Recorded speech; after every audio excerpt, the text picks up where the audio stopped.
Welcome, everybody, to the second episode of the Adjective Play podcast. You can find us on theadjectiveplay.com.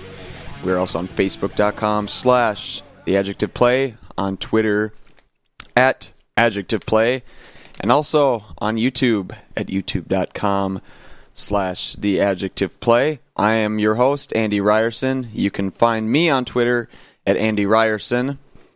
And also with me this week, not on Twitter, but here in the Adjective Play studio. I'm still alive. Yes, which is also our kitchen, Mr. John Olstead. Hello. And we are here at 7 in the morning, getting ready to talk some professional wrestling because I think we might be mentally ill. But we are both pretty busy this week. We both are going to be out of town this weekend. We have a busy work schedule this week leading up to that, so we won't be able to stick to the traditional format that we wanted to go with. Format. Yeah, the format that we've had for one show. Format that hasn't been established. Yeah, exactly. But we're not really going to be discussing any of the TV happenings this week. We might get to some SmackDown because we both did see at least most of that. But I wanted to start today with a discussion just kind of on Minnesota wrestling, kind of the history with the AWA, and kind of where we're currently at with our scene. Because last weekend, of course, was WrestlePalooza II, which is put on by Eric Cannon and First Wrestling. I had the opportunity to go. John, unfortunately, couldn't attend. Yeah, man. It really gave me hope in our scene, and that one day, Minneapolis can have sort of a bigger independent wrestling scene, kind of like, maybe not on the level of like a Philadelphia or New York, but kind of like Chicago, because I think there definitely is a really good history here when it comes to wrestling. And I don't know, we've both been to a few indie shows before here, but the atmosphere that I experienced at the show at First Avenue was unlike anything I've seen really ever. I mean, we've both been to shows. We've been to Ring of Honor in Chicago, and to me, this crowd absolutely blew everything away. The performances are great. I have to give a lot of credit to Eric and everybody at First Wrestling for putting on such an enjoyable show. And I don't know, I really think they hit upon something here with what they did. It was kind of like half wrestling show, half punk rock / weird burlesque show. But it was really interesting. Sounds like my kind of show. Yeah, exactly. And it was a lot of fun, a really interesting way to go about putting on a pro wrestling show. And I don't know, for me, it felt like it was actually kind of like a cool event for once. It wasn't a bunch of neckbeards and Jeff Hardy shirts. It was a lot of normal people that just were coming out to see professional wrestling. That's really mean. Hosting a wrestling podcast and refer. What's that? Thwomp. The Thwomp, yes. There was, to give this some context, we were at the Ring of Honor show. This is probably 3 years ago in Chicago, and there's a guy that looked like a Thwomp from Super Mario Brothers. None of them at First Wrestling. No Thwomps allowed. Yeah, no. But it was awesome. Like, it was a great show. Of course, Colt Cabana was there. Chuck Taylor ended up wrestling, which I had no idea he was going to be there. Which, upon meeting him, I immediately snapped a photo of me giving John the middle finger for not being there. Thank you, Chuck Taylor. Yeah, Chuck Taylor fucking hates you. I still love you. Yeah, it was great, and I got to meet Colt a little bit. I told him about our podcast. He said he'd listen. I hope he doesn't. Yeah. Yeah. So maybe he's listening to this right now. So, hey, Colt Cabana. If you're listening, oops, I just broke the fourth wall. Oh my god. But yeah, it was a great show. We can't really discuss much being that you weren't there, but I really did enjoy it. Like for the first time I felt like, wow, we could potentially have like a really cool indie thing going on here with independent wrestling, and I know you're actually probably more knowledgeable about independent wrestling than I am. So I think we can have, we'll be able to have a pretty good discussion. But I just wanted to start talking about, this Minnesota pro wrestling, kind of the history of it, because I don't know, a lot of people our age probably are not aware how big the professional wrestling scene was here. I mean, up until, the early 90s.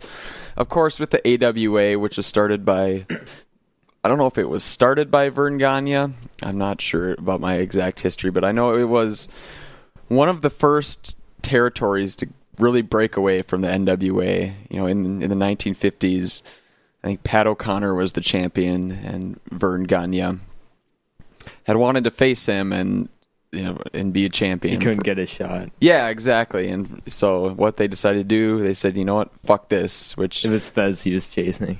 Yeah, and they just basically said, he was popular. Like, he was a big star, but basically the promoters wanted to keep Thez in their territory, and if Vern won the title, he'd travel around and whatever, and like Minnesota would draw all the money, Yep. And so he got frustrated with that and just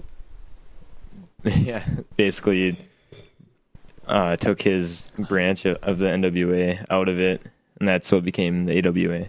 Yeah, and it was really kind of revolutionary. I mean, we saw a lot of companies do that later in like the 70s and 80s. Like WWE. Yeah, exactly. And AWA did it first. Yeah, exactly. And that's how groundbreaking it was. Yeah, and I kind of want to discuss that because I think, I don't know, had they maybe done things better, the AWA may have been as big as the WWE and may still be around to this day, I think. I mean, I don't know. We don't know. We weren't around to witness a lot, any of it really. So I mean, my uncle was a big AWA fan though, so yeah, I got to hear lots of cool stories. Yeah, and I think we've seen enough, where we can knowledgeably talk about it. But I mean, who really knows what happened? But where was I going with this?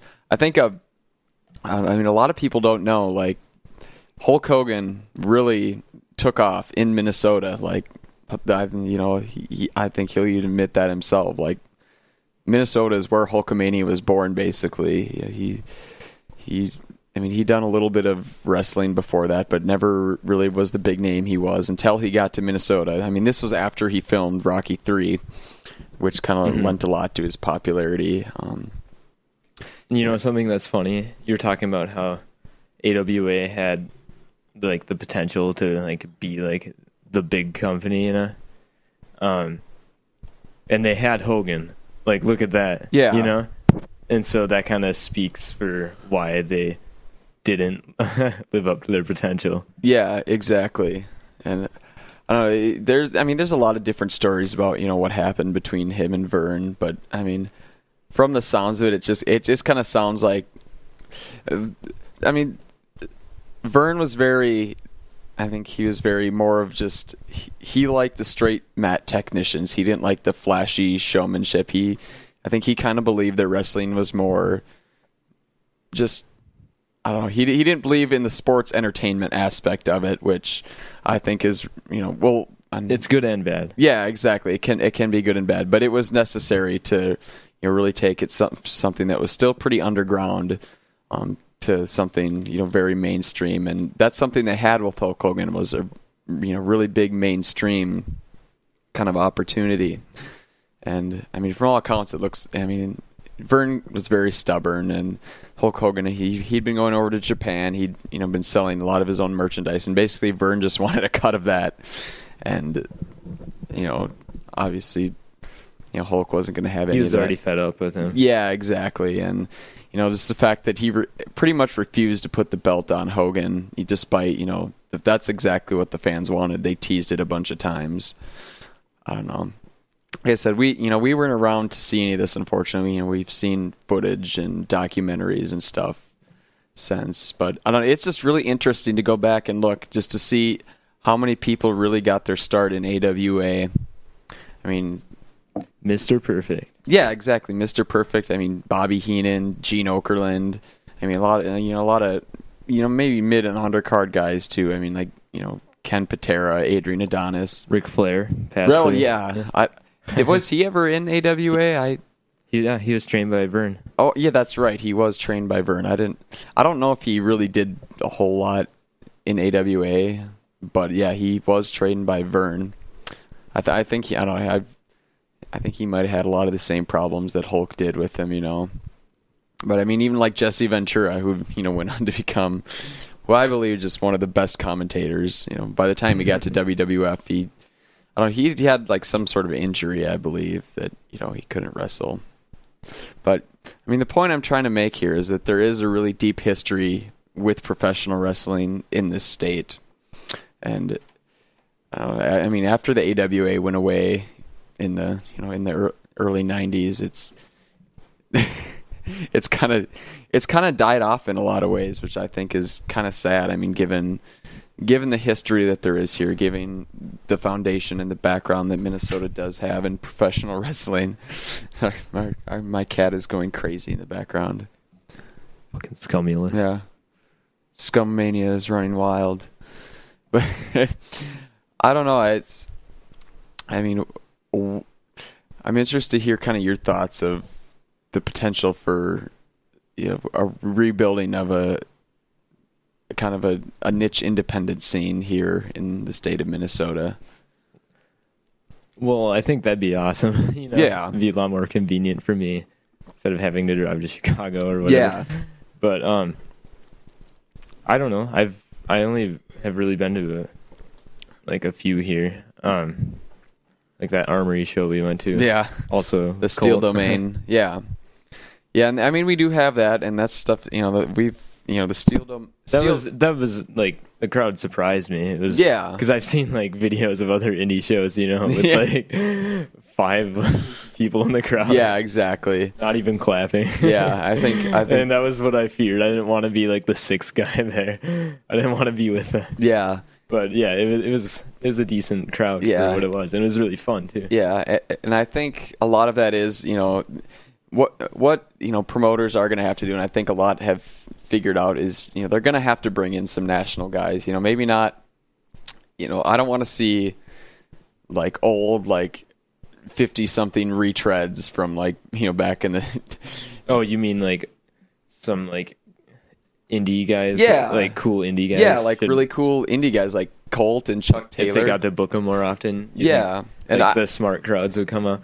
And I don't know if this might have been the first time I think that Chuck Taylor had wrestled here, at least in recent memory. Maybe he had a long time ago, but I he's think, all over the place now. Yeah, and it was interesting. Just I went on Twitter that night and kind of searched for posts related to that show, and it's just how much positive feedback there was, and how many.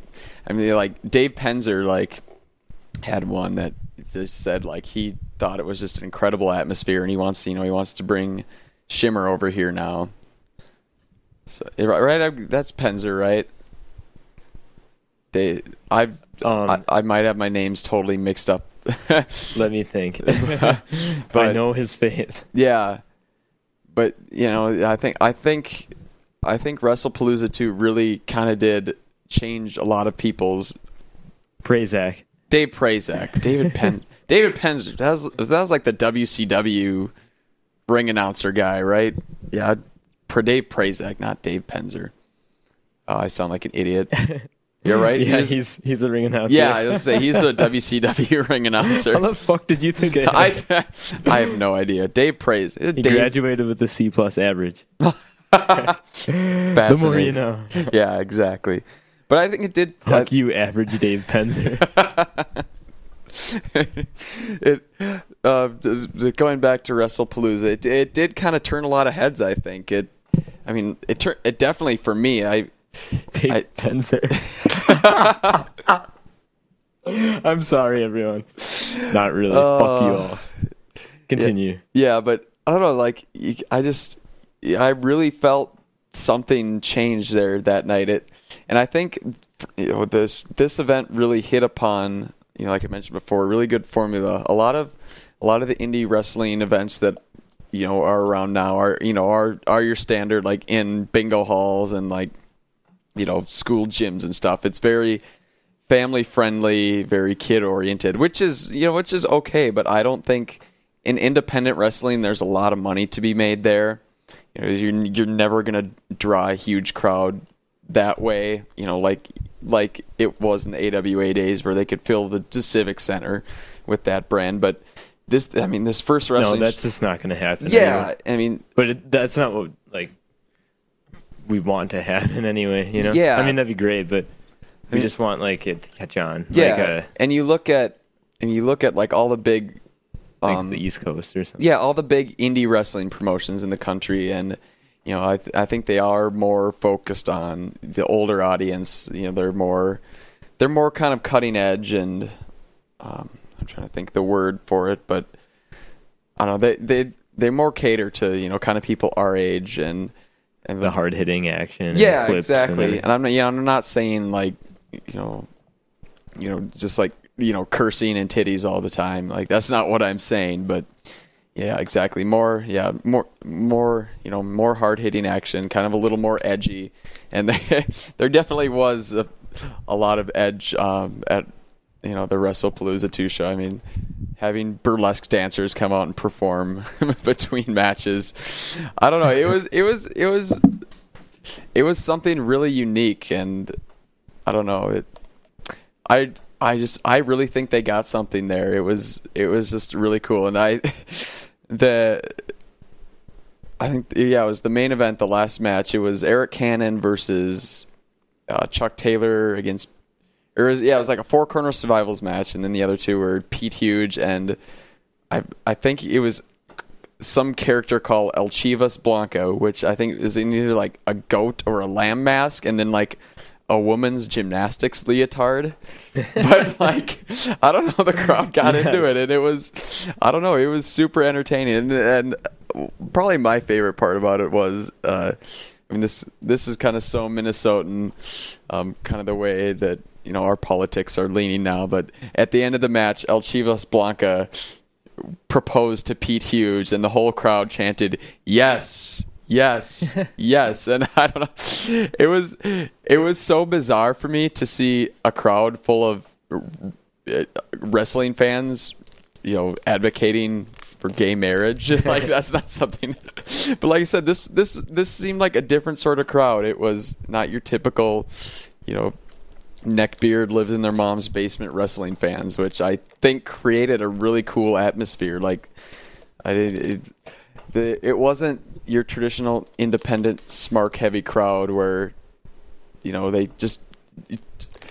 cheered whoever, like even if they were heel. But like I mean, Chuck Taylor hit the ring and gave his speech, and like the guy got booed out of the building, and it was great because like I mean it was a really like adult crowd, but and it's funny because like Chuck actually used to have a gimmick where like he was the bad guy, but everyone would cheer him anyway. Yeah, and he'd be like, his character was like the guy who hates getting cheered. Yeah, you have to scare children and stuff. Everyone would just cheer him no matter what. So that's awesome, Minnesota. And it was, I mean, I got caught up on it too. Like I love Chuck Taylor, and like it's more fun to play along. Yeah, and I booed the hell out of him just but it was just so fun. Like it was honestly, as far as independent wrestling shows, I think it's the most fun at least I've ever had. Like just, I mean, not only was the wrestling really good, but just the crowd, I mean, it was so amazing. And I don't know, like I said, it really gives me hope that one day that we can have a really prominent independent scene here again.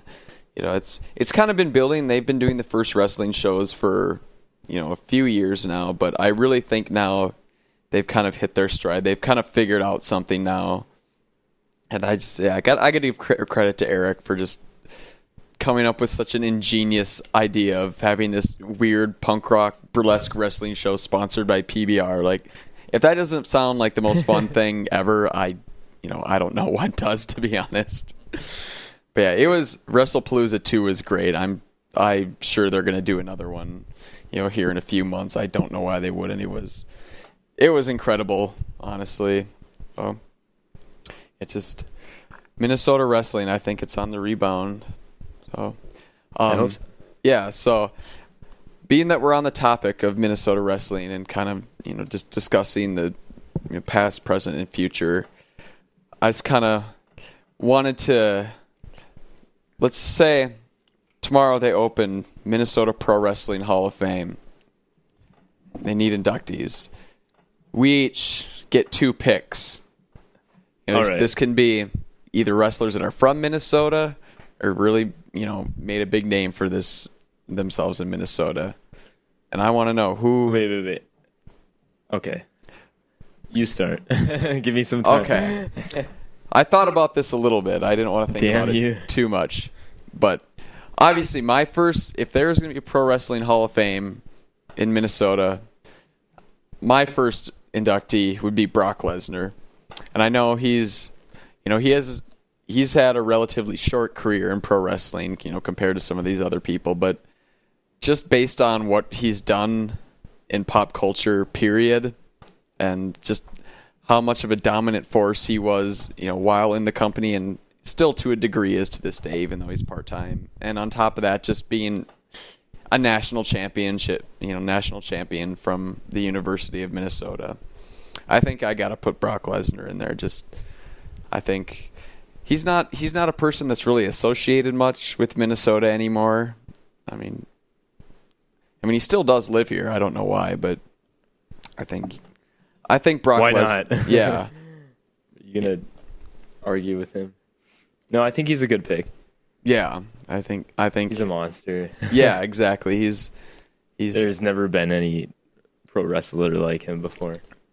Yeah, and might not ever be for some time.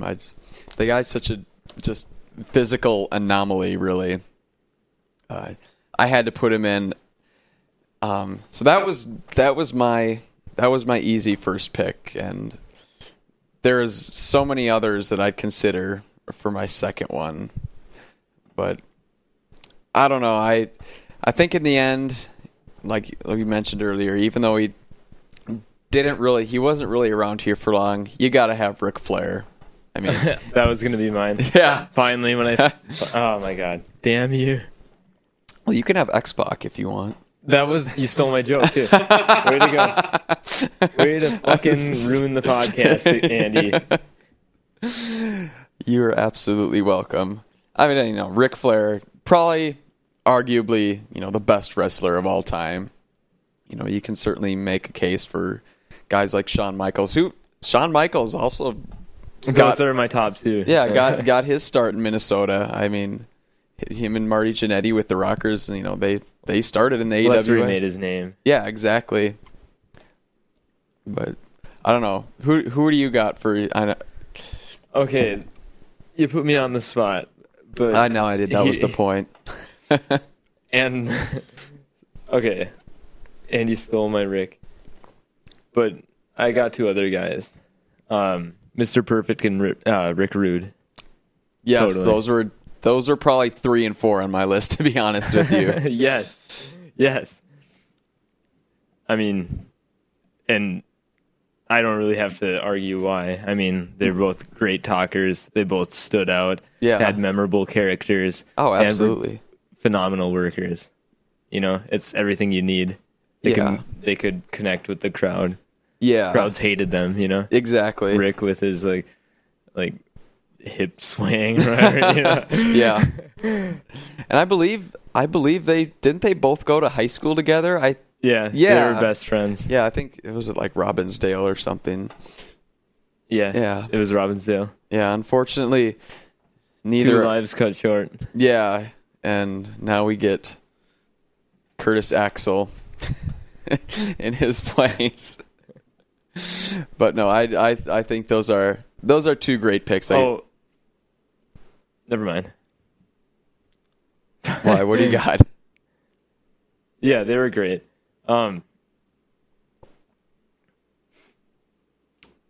Anything else? I know I was waiting on you. I don't know. I mean, there's so many other names you could bring up. I mean, I think a guy like Jerry Lynn definitely deserves recognition. Oh, yeah. Might not have been ever the... No, he's an underground, unsung hero. Might not have been Totally. the biggest name, but, I mean, the guy wrestled in basically every damn promotion there was. And I think one of the most technically sound wrestlers to come out of the States. I'm trying to think of some others that we might be forgetting. You were at his last show, right? Yeah, I was. That was a few months ago. Where Another awesome ass. Minnesota show. Yeah. Actually, that show was really good. I mean, that was a little different. That was a lot of like the old ECW guys. There wasn't a whole. I mean, they did have their fair share of local talent on that show, but that wasn't quite nearly the atmosphere that we got at WrestlePalooza. It was more of the fun kind of. I mean, it was family. Yeah, exactly. I mean, it was more like traditional wrestling fans, which I mean is fine. But like I said, I just liked how WrestlePalooza. It felt like a cool event to go to. Like for the first time in my life, when at a wrestling event, I thought I felt like I was going to something that was kind of cool, like that that people wanted to go to. But yeah, I really enjoyed WrestlePalooza 2. I thought it was an absolute smashing success. And for WrestlePalooza 3, I recommend that anybody in the area or any of the surrounding areas, I mean, even if you're making a little drive, I think it's definitely worth coming to. One of the best experiences I've at least had attending independent wrestling. But I want to switch gears slightly and just kind of talk a little bit about professional wrestling or independent professional wrestling in general. Why you enjoy it so much, why you think it's important to the overall industry as a whole. Well, I first got into indie wrestling after I had fallen out with like the WWE, I took a break because it just, started to get boring to me. And that was like after the whole invasion wrapped up, like 2002 probably. And I was out of like wrestling completely. And I don't know, I somehow heard about Ring of Honor and like what they were doing, and CM Punk actually, and like I just got really interested in it, and eventually it led me to actually I remember I bought TNA Bound for Glory 2004. I found it at Walmart, and I was like, hey, this looks interesting, and I bought it, and it and I also bought Survivor Series from that year at the same time. And wait, which year? 2004. Oh, 2004. Okay. I think. Or 2005, actually. Yeah, let me look this up. I have no recollection of what all was on the card from that year.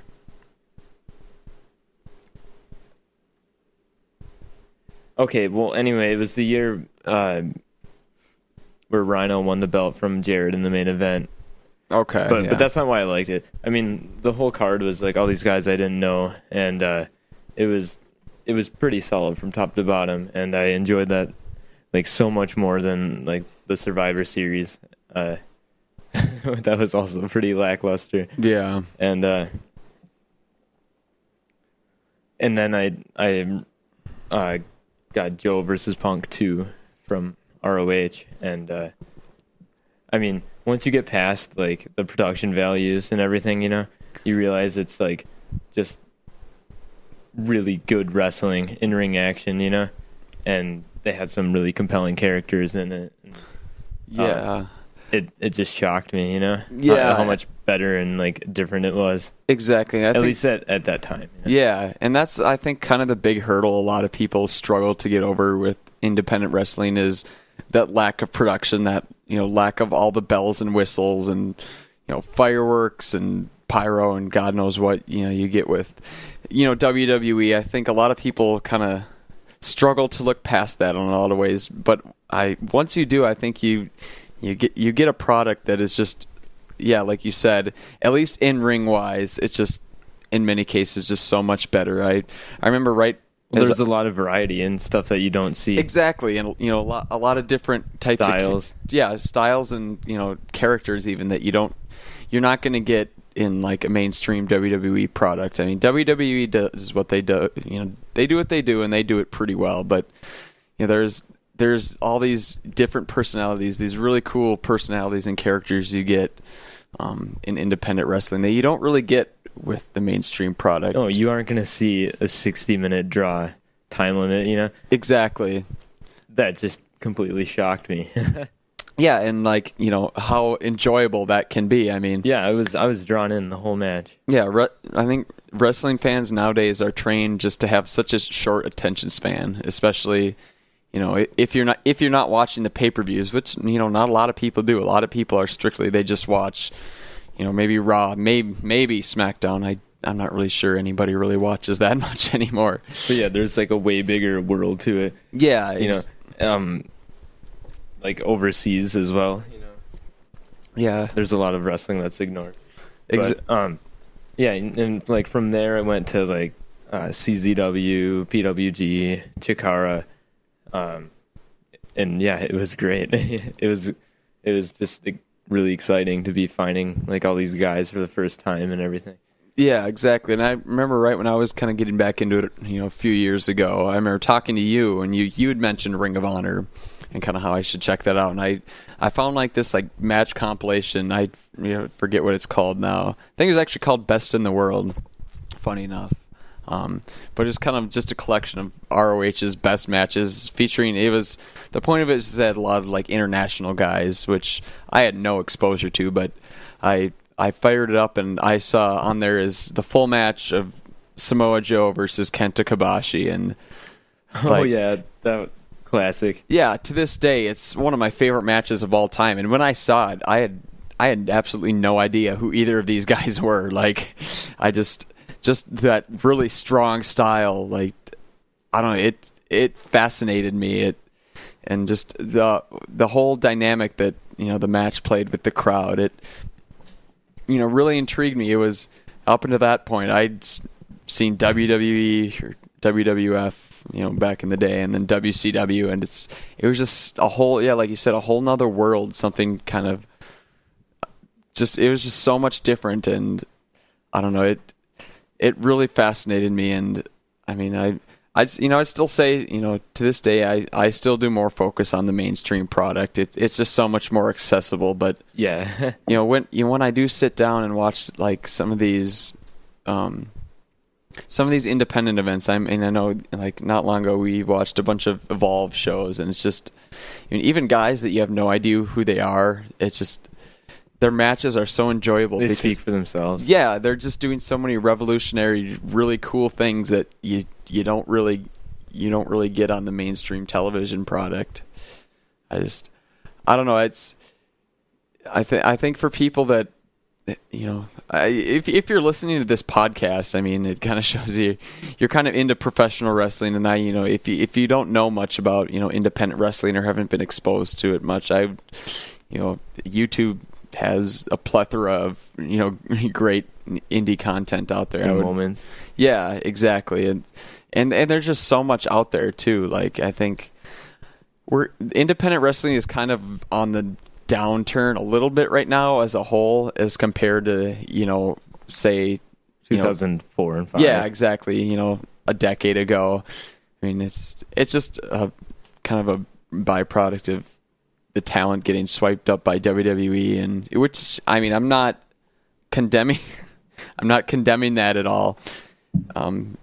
Because I actually kind of like it in a lot of ways. They're finally kind of going after the top wrestling talent that there is, and not just football players and bodybuilders.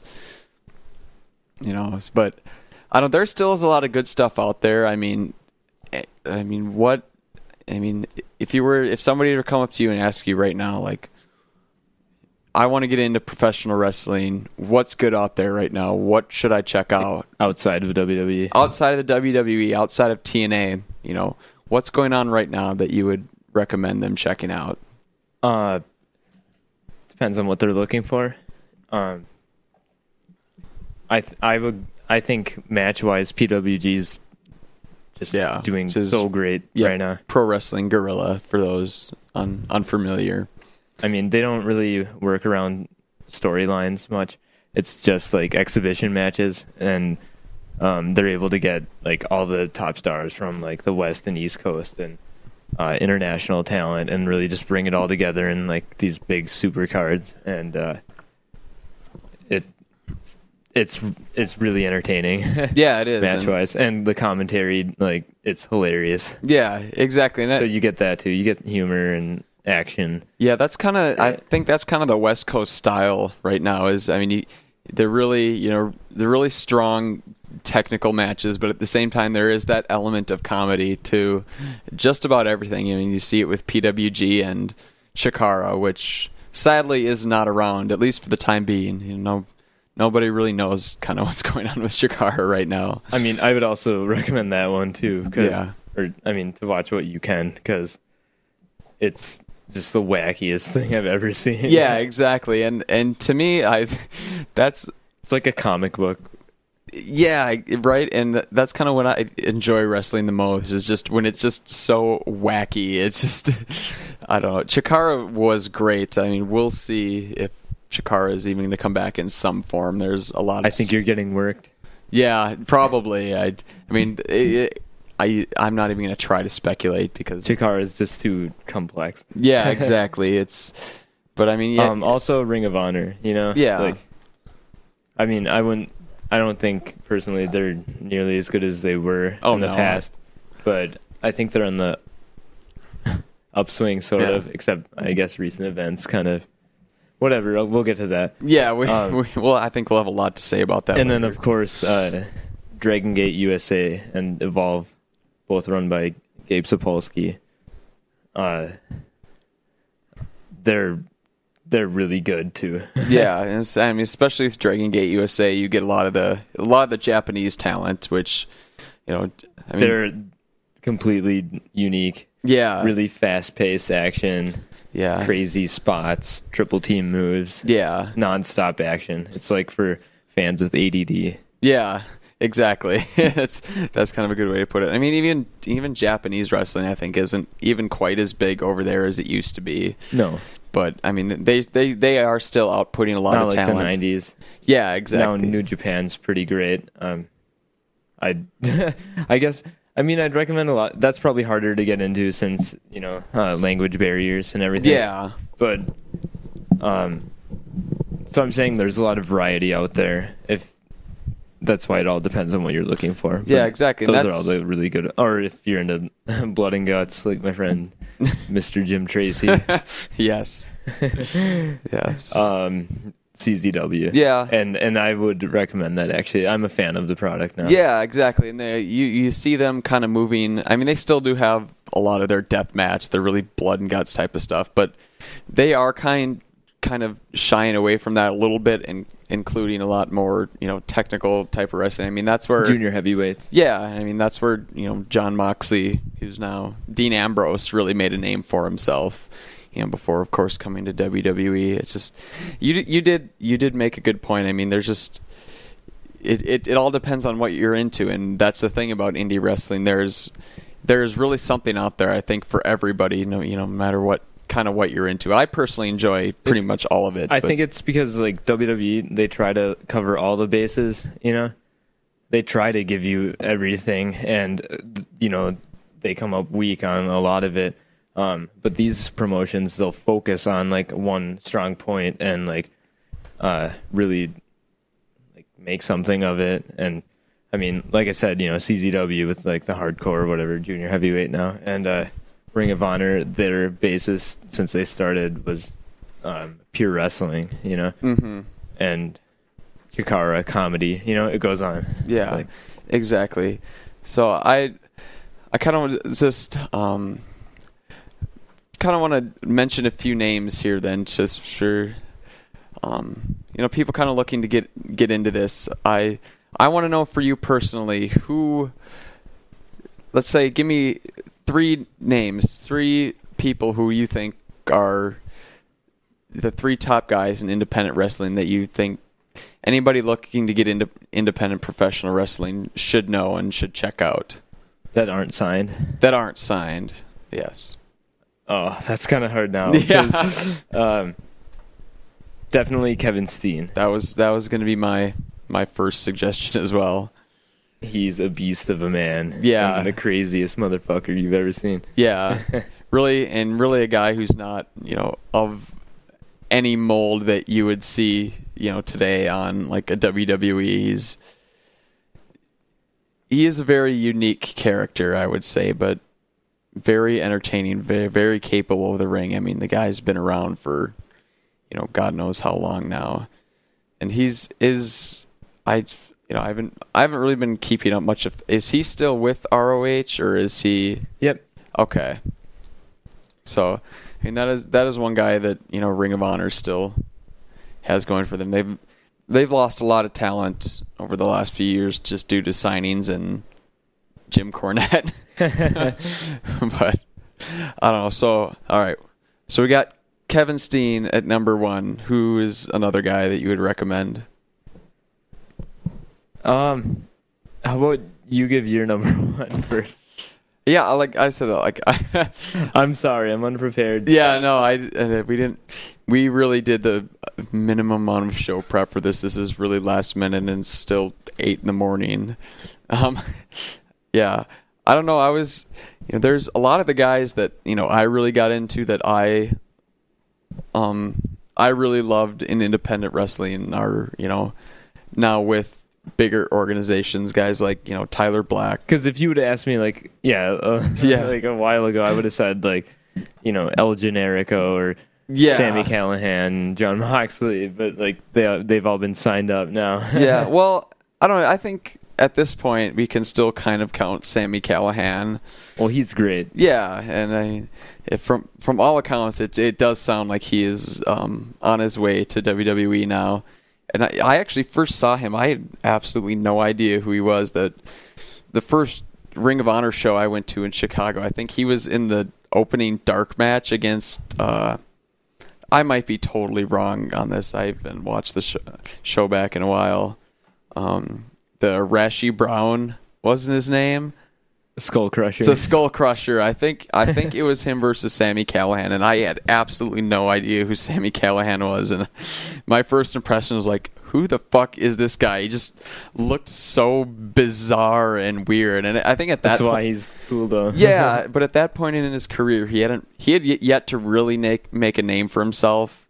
Oh no, he didn't break out until CZW. Actually, yeah, like as both a deathmatch wrestler, like initially, but then he really switched over to the strong style, fast hitting or fast paced, hard hitting style, Yeah.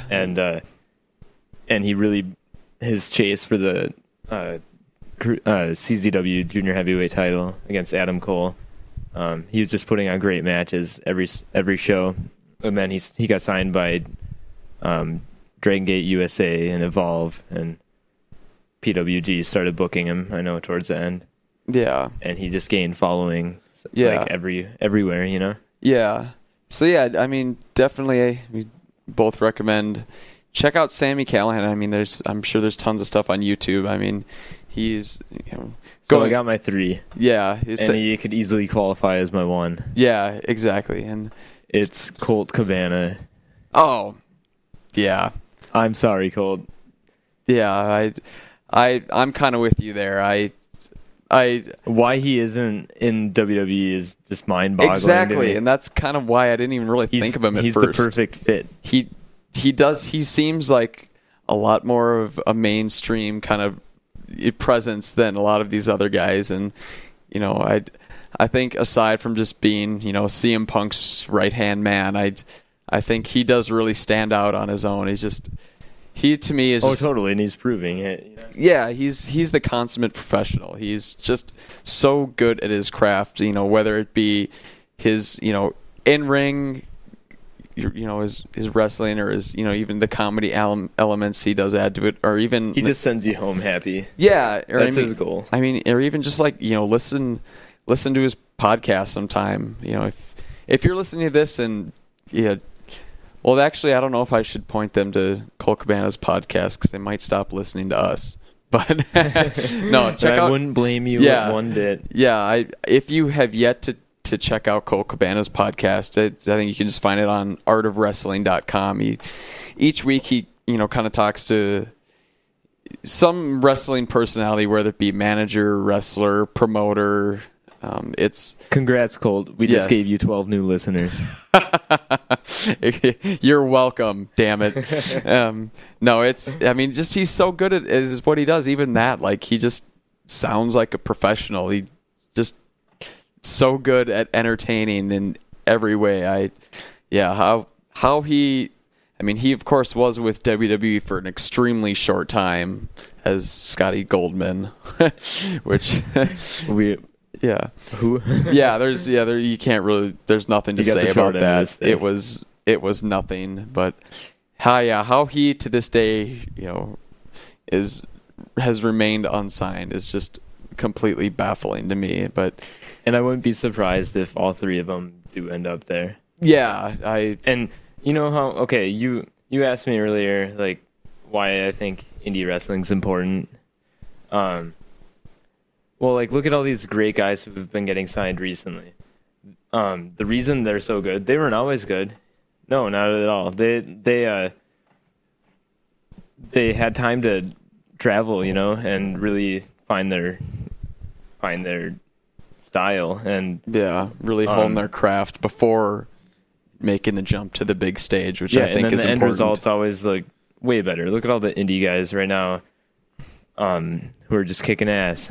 Yeah, like CM Punk and Bryan Danielson. Yeah, that's what I was going to mention. Tyler Black, Dean Ambrose. Yeah, look at any WWE card, and look at the guys that really made a name for themselves in the indies. Cesaro. Yeah, you got Daniel Bryan, CM Punk, of course, the biggest two examples. But just the fact that these two smaller guys that came up, just through busting their ass in the independent scene, and just look how good they are now, and look at how much the fans have taken to them, and I think they're finally starting to see that now at WWE. And as much as shit as I give him for his onstage presence, I really have to hand it to Triple H for really going out and giving these guys a look, and giving these guys a fair shake at and it's because of them themselves. That guys like El Generico are getting a shot now. Like a few years ago, as good as he is, I think he's one of the greatest in the world. There's no way in hell that a skinny white Canadian playing a wait luchador. He's not actually from Mexico. You're saying that? But he he's from Canada. What? No, El Generico. Yeah, no, I'm kidding.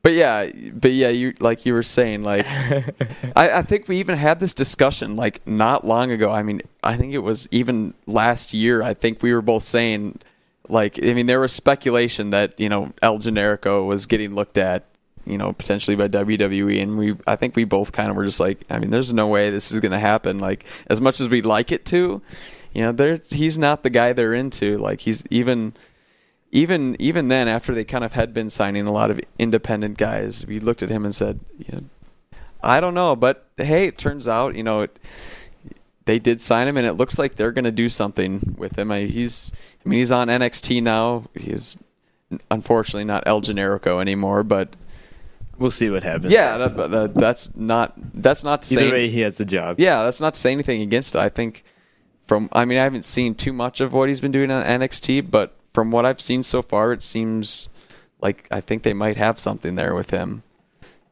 And it's good because, before this all started happening, other indie guys getting signed, it was like pretty rare. And then when they got there, and I'm talking about like the smaller guys too, specifically, like Paul London and Brian Kendrick. Oh, yeah. Prime examples. They made the jump like years before, and like nothing happened with them. London toiled on the undercard forever. Yeah. A few like tag title runs with Brian, and then just like flipped out. Yeah. He he let the politics get to his head, and then it wasn't long after that, and then like Brian Kendrick, they started finally doing something with him. But that's his own fault. Yeah. But what I'm saying is like times have definitely changed, and definitely. And now these indie guys, because like they've talked about it before. Sometimes when independent wrestlers come in with like a big rep that they've gotten from the indie circuit, that's more of like a bad thing, and they don't live up to the hype or whatever. And now more and more of them are getting shots, and it looks like they're more open to them. Yeah, and there's still quite a few of them that are still waiting to come up yet to the main roster in WWE that I think we are going to see fairly soon that are going to make a big impact. Guys like Chris Hero, who's Cassius Ohno now. I think he's a guy that I think we're going to see hopefully debut by the end of the year. If not, I think it's not going to be long for him. And I think he's a guy that I would love to see them pair him back with Cesaro again. I mean, of course, they tagged in the Indies for a long time, and they just have such a great dynamic together. And I mean, what else are they doing with Cesaro but making him Jack Swagger 2.0? It's but I mean, guys like him, and a guy like even Brody Lee, who we're going to be seeing here really shortly with the Wyatt family. Yeah, the Wyatt family being called up. I think he's a guy that he's a bigger guy, but he's definitely not the typical like big WWE signing. Yeah, like the big really ripped kind of monster, Haas character or whatever. Yeah, I know. He's like a lot more agile. Yeah, for a big guy, kind of like more like the Undertaker. Yeah, exactly. Or Brody. Yeah, and I as much as I love like the smaller guys and the style that that they do, I really isn't it great to just see two like big guys like beat the shit out of each other? Exactly. And not and I'm not talking like two incapable big guys like Great Khali, but I think Brody Lee is a guy who definitely can go. I think laptop. Yeah. There needs to be at least one laptop hands reference each show. Is that that wasn't a Matt Stryker quote. I think that was Josh Matthews. Yeah. But no, going back to Brody Lee, I'm really excited to see him. I love that really hard hitting big guy style. I've said this a million times. He just in so many ways, even just from his look, reminds me of Bruiser Brody, who is one of my all-time favorites. Unfortunately, a guy I never got to see in my lifetime, but looking back on it now, I think is just one of the best of all time. But I don't know. We're gonna wrap up at least this segment for now. There's so much more we could say about independent wrestling. How important it is to the industry as a whole. But for now, we are going to take a quick break on the second episode of the Adjective Play podcast. When we come back, we're going to be talking news this week. Of course, Matt Stryker being R.I.P. Yeah, that's kind of the motif on this show is when somebody gets released from WWE, they're basically dead. If you listen closely last week. Or you can follow the Indies. Yeah, exactly. Or you can follow the Indies where... You jerks. Yeah. Trying to help you. Exactly. And he actually did make a few indie appearances this week, I think. Or at least one. I don't know. But yeah, we're going to be talking Matt Stryker. There's plenty of Ring of Honor news to talk about. All that and much more after the break here on the Adjective Play podcast, streaming to you from theadjectiveplay.com. Stop taking dope. Quit drinking whiskey. My old man plays the trombone. Works out at the track.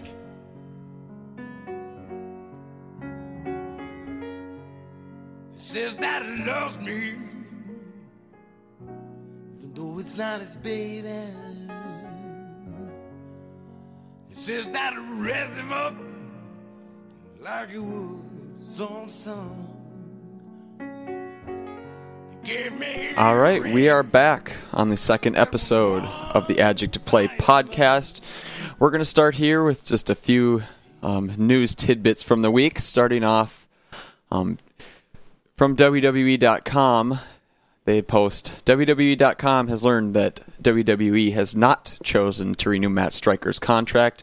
As of today, June 20th, 2013, Stryker will no longer be working with WWE.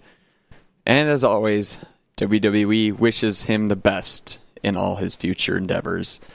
And I don't know about you, I enjoyed Matt Stryker. He could definitely be over the top at times. But you could always tell he was very passionate about the industry, very knowledgeable, and I always did appreciate that about him, you know.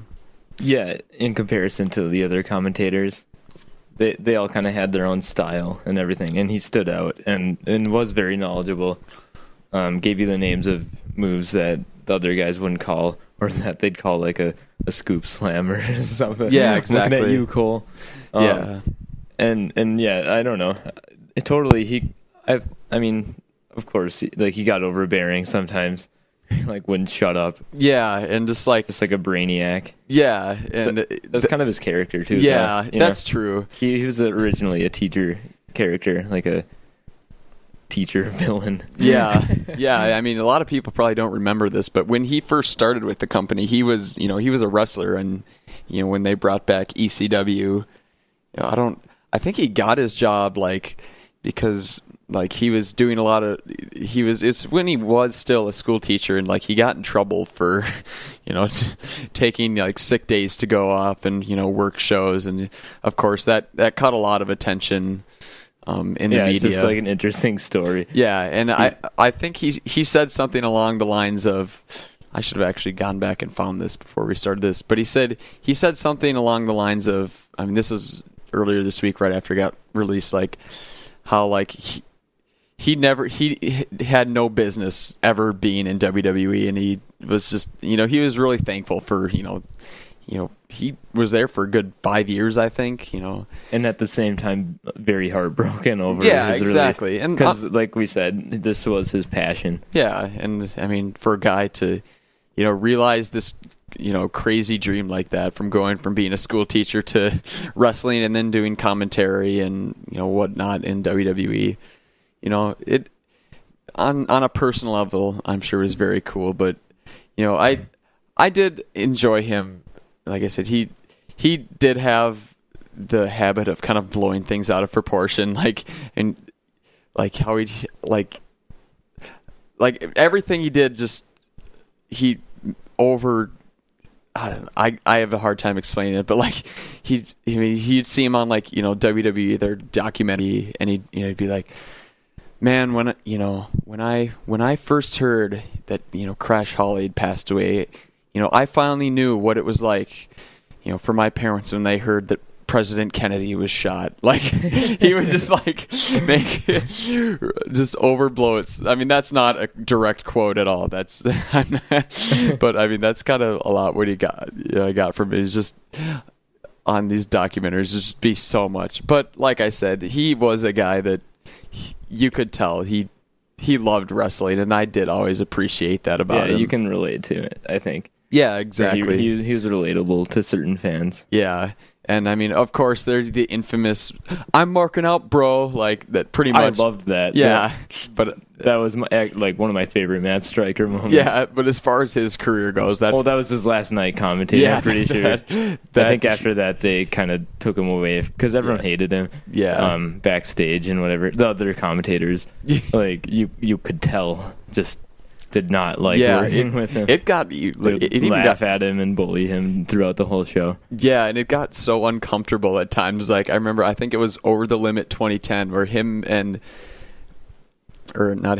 Michael Cole and Jerry Lawler were just picked on him so much, and you could just tell that there was legitimate tension there. It's just it could get so uncomfortable. I don't think it was really justified. I mean, we don't know all the politics that happened behind stage, so.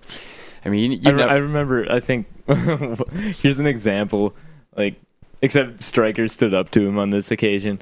King told him, or he made fun of his wrestling career in comparison to his own. He's a legend. Wrestled in AWA actually. Yeah. AWA world champion at one point. And the King, like, he's like, "How many titles did you win, Matt?" And Matt's just like, "Oh, sorry, King, I didn't book my own territory." And that was great. Yeah. I bet Jerry just felt like he was kicked in the nuts. Yeah, exactly. And I don't know.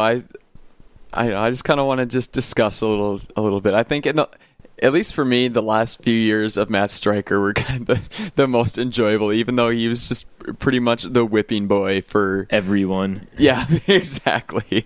And got strapped with just doing all the shittiest things like hosting NXT. But I don't know, like, we talked about this briefly on the last podcast. We just both have this weird appreciation for that show, especially the last couple seasons. I actually went through... Matt was one of the reasons it was great, too. Yeah. There were a lot of reasons. Yeah. It was kind of like Bizarro World in the WWE. Exactly. All the losers just gathered together, and it was hilarious. Yeah. And I think everybody that was involved with that show just... It did very much turn into a joke that... It started as a competition. Yeah. And by the end, like, everyone forgot about the points. Yeah. And they just carried on, and it was like, how long? Like a year or something? Yeah. Over a year, I think, for the last season. But like compared to the other ones that were like short seasons or whatever. Yeah. And just because I think the fact that it was taken off TV, right? Yeah.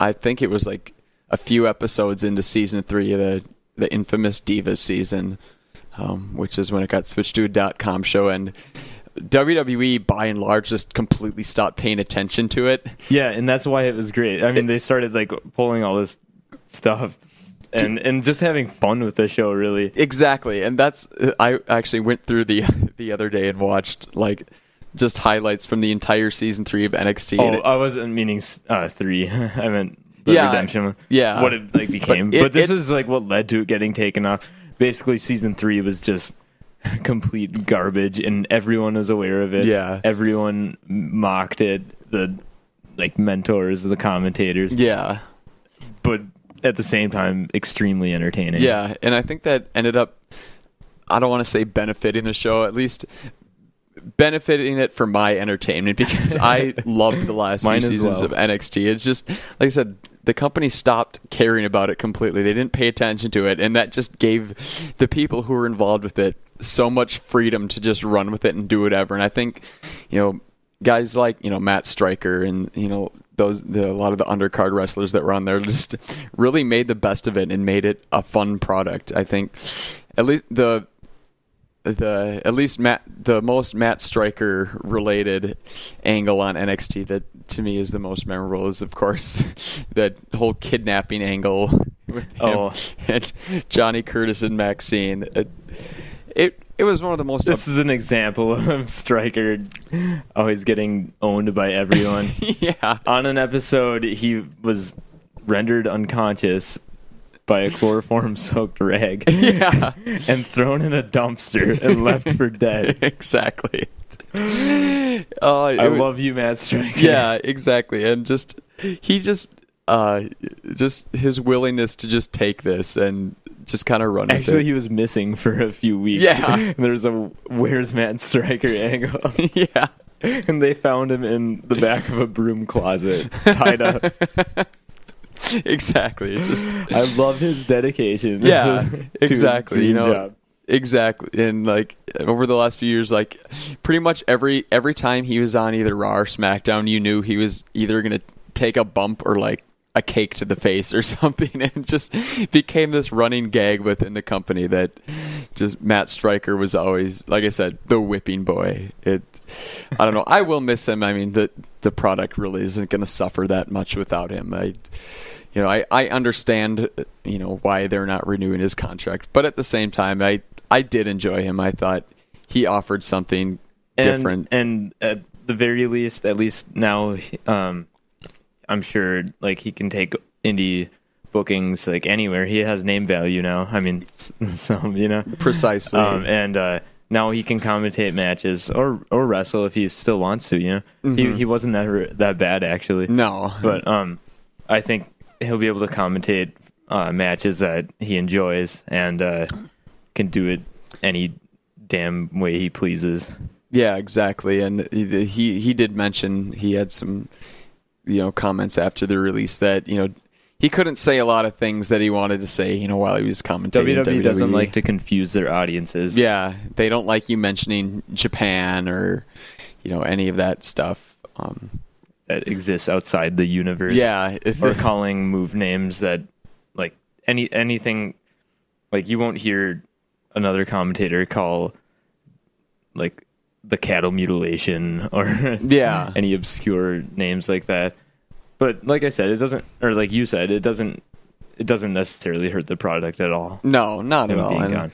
The casual fan won't even realize he's gone. Oh yeah, I think the casual fan kind of thought he was gone years ago. I hope he does catch on somewhere else, though. I could see him definitely having a career doing commentary. I think he'd be a great fit for Ring of Honor. Oh, totally. I mean, just anywhere like that. I think he has a lot to offer that way. He really came into his own as a commentator, and you know, it took one line from him for WWE just to completely bail on him. But I don't know. I think if he wants to, I mean, he said he might, you know, get back into teaching, but I think if he wants to, he could definitely go somewhere else and, you know, offer at least something to their product. So I hope for the best. He has the following. Yeah, I hope for the best for him. I'd like to see him stick around wrestling in some way, but I don't know. We'll see. I know he did make some appearance at, I forget which promotion it was, but this one's for you, Matt. Yeah, exactly. Toast to you. But anyway, moving on, there's kind of some big Ring of Honor news to talk about this week. I think it was this last weekend they hosted their annual Best in the World pay-per-view, and I'm just going to read the statement that they released. They've, of course, had massive issues with their iPay-per-view stream again, which has kind of been... It's been a recurring thing. Yeah, I mean, for like the past 3 years, it kind of amazes me that... The biggest indie company. Yeah, that they can't, you know, there's got to be a way that you can figure this out. I don't know. But their statement was, to our fans, this past weekend at Best in the World in Baltimore, Maryland, Ring of Honor proved once again from top to bottom why our talent is truly the best in the wrestling today. Unfortunately, there were some issues with the live iPay-per-view stream that wound up distracting from the energy and action in the ring. For this, we sincerely apologize to all fans that encountered problems. Because of how much we value the support of our fans and understand the imperfection of live streaming technology, Best in the World will be the last iPay-per-view stream that we will be broadcasting live. All future main event shows will now be offered as video on demand, which will allow Ring of Honor to present a flawless show and truly depict the excellence of our product. And I think this is kind of big news, like that they're abandoning this thing that they've been so, you know, gung-ho on the last 3 years, and I think it's ridiculous. it really is. Like, it's a step backwards. Yeah, like, I mean, if like, you know, I mean, if all the other big name indies are getting it right, like, why can't the biggest one? You would think it is the one that, you know, they claim to be as professional as it gets and whatever, you know, and it's just really unfortunate that they couldn't get it together. I know they have a good product, like, especially now that Cornette's out, things are looking up for them, I think. Yeah, and but whatever. Maybe it's the right call, because they had been, I know for a fact, they'd been losing fans. Oh. Fans have been swearing off their product because of all these issues. Well, and that's justified. I mean, if you're going to spend, you know, $15-$20 to watch this wrestling program and you don't get to, you know, it's ridiculous to think that these, you know, I can understand, you know, maybe the first couple times there are going to be issues, but I mean, we're going on 3 years now they've been doing this. I remember hearing about this, you know, 3 years ago, having the same problems, and, you know, them having to come out and apologize every single time. It surprised me that it's taken this long, and I don't know if it's so much the right call for them, but it's at least the necessary call until they can figure out exactly what the hell it is they're doing. I don't know. It just amazes me that, they, like they said, that their talent is the best in the wrestling industry today, or whatever they said, but people can't see it. Yeah, and so many other companies, not just in wrestling, but I mean, so many other, avenues of entertainment have figured out how to do this right. It can't be that hard. I don't know. It's just so bizarre to me that they haven't gotten this figured out yet. But I don't know. Whatever. I've never personally ordered an iPay-per-view myself. I mean, I think that's a big part of it. I just hear so many problems. You're scared too. Yeah, and I'm not going to go spend $20 on something I'm not going to be able to watch. I think it's real. Fans started buying them expecting these issues now. Yeah, exactly. It's just like a black cloud over their iPay-per-view. Yeah, exactly. So I don't know. I mean, hopefully one day they can get their shit together and start doing this again. I think iPay-per-view is a really cool idea in theory. The fact that you can watch these independent shows live, I think, is really cool. Something I think that the independent scene really needs. It's easy access. Yeah, and it just adds a lot of legitimacy, I think, to these companies to be able to stream these live. And do you think other indie promotions will follow their example? Or do you think they'll continue on? I don't think so. I mean, if other companies aren't having problems, I don't see why they would. But I mean CZW, I know they do a lot of iPay-per-views, and I mean, given I don't follow it that closely, like I said, I've never ordered one myself. But issues do happen. WWE had issues, even with WrestleMania and stuff. Yeah, I mean, even the one we watched, I mean, our stream went down for 5-10 minutes, which is, I mean, but it's when it becomes when it happens at every show. That's just a really bad thing. And earlier you were asking me what I'd recommend, and I was kind of hesitant towards them because I don't want to recommend a show that's going to shut down midway. Yeah, we're not going to recommend that you go piss away $20. But I don't know. It's an interesting story. Certainly, there's hopefully they can get their heads together now. Yeah, I think I just really hate seeing Ring of Honor go the way they have. They're certainly not the Ring of Honor of old, and some of that isn't their fault, but I think a lot of it definitely is. I think Jim Cornette lent a big hand in kind of tanking them in a lot of ways, but I don't know. The Russo of ROH. Yeah, exactly. But that might be an extreme thing to say, and he'll probably try and kill me now. Yeah. Oh my god. Yeah, I can only hope that Jim Cornette would somehow be able to hear this and just post a long, angry rant about a wrestling podcast. That's actually my dream, Jim. Yeah. Go on a rant about me. Yeah. A profanity-laden rant against us. That would be awesome. I don't think that's going to happen. I don't think Jim Cornette gives one fuck either way. But I don't know. That's really all there is to say on that. But continuing on, I'm kind of with the Ring of Honor discussion. Ring of Honor. I hadn't seen the story, but you had mentioned earlier about the Briscoes. Essentially, yeah. It sounds like they might be done, and that's very unfortunate for Ring of Honor, especially at the moment since Jay's their world champion. Yeah. And it's really state how big of a deal this is. It really is. That title, that's been the foundation of the company since day one. Or not, how many classic matches have they had over that belt? Yeah. Over ROH's existence, and how much have they built this up as the most prestigious title out there? And I mean, look at the names that have held that title. It's it's ridiculous, really.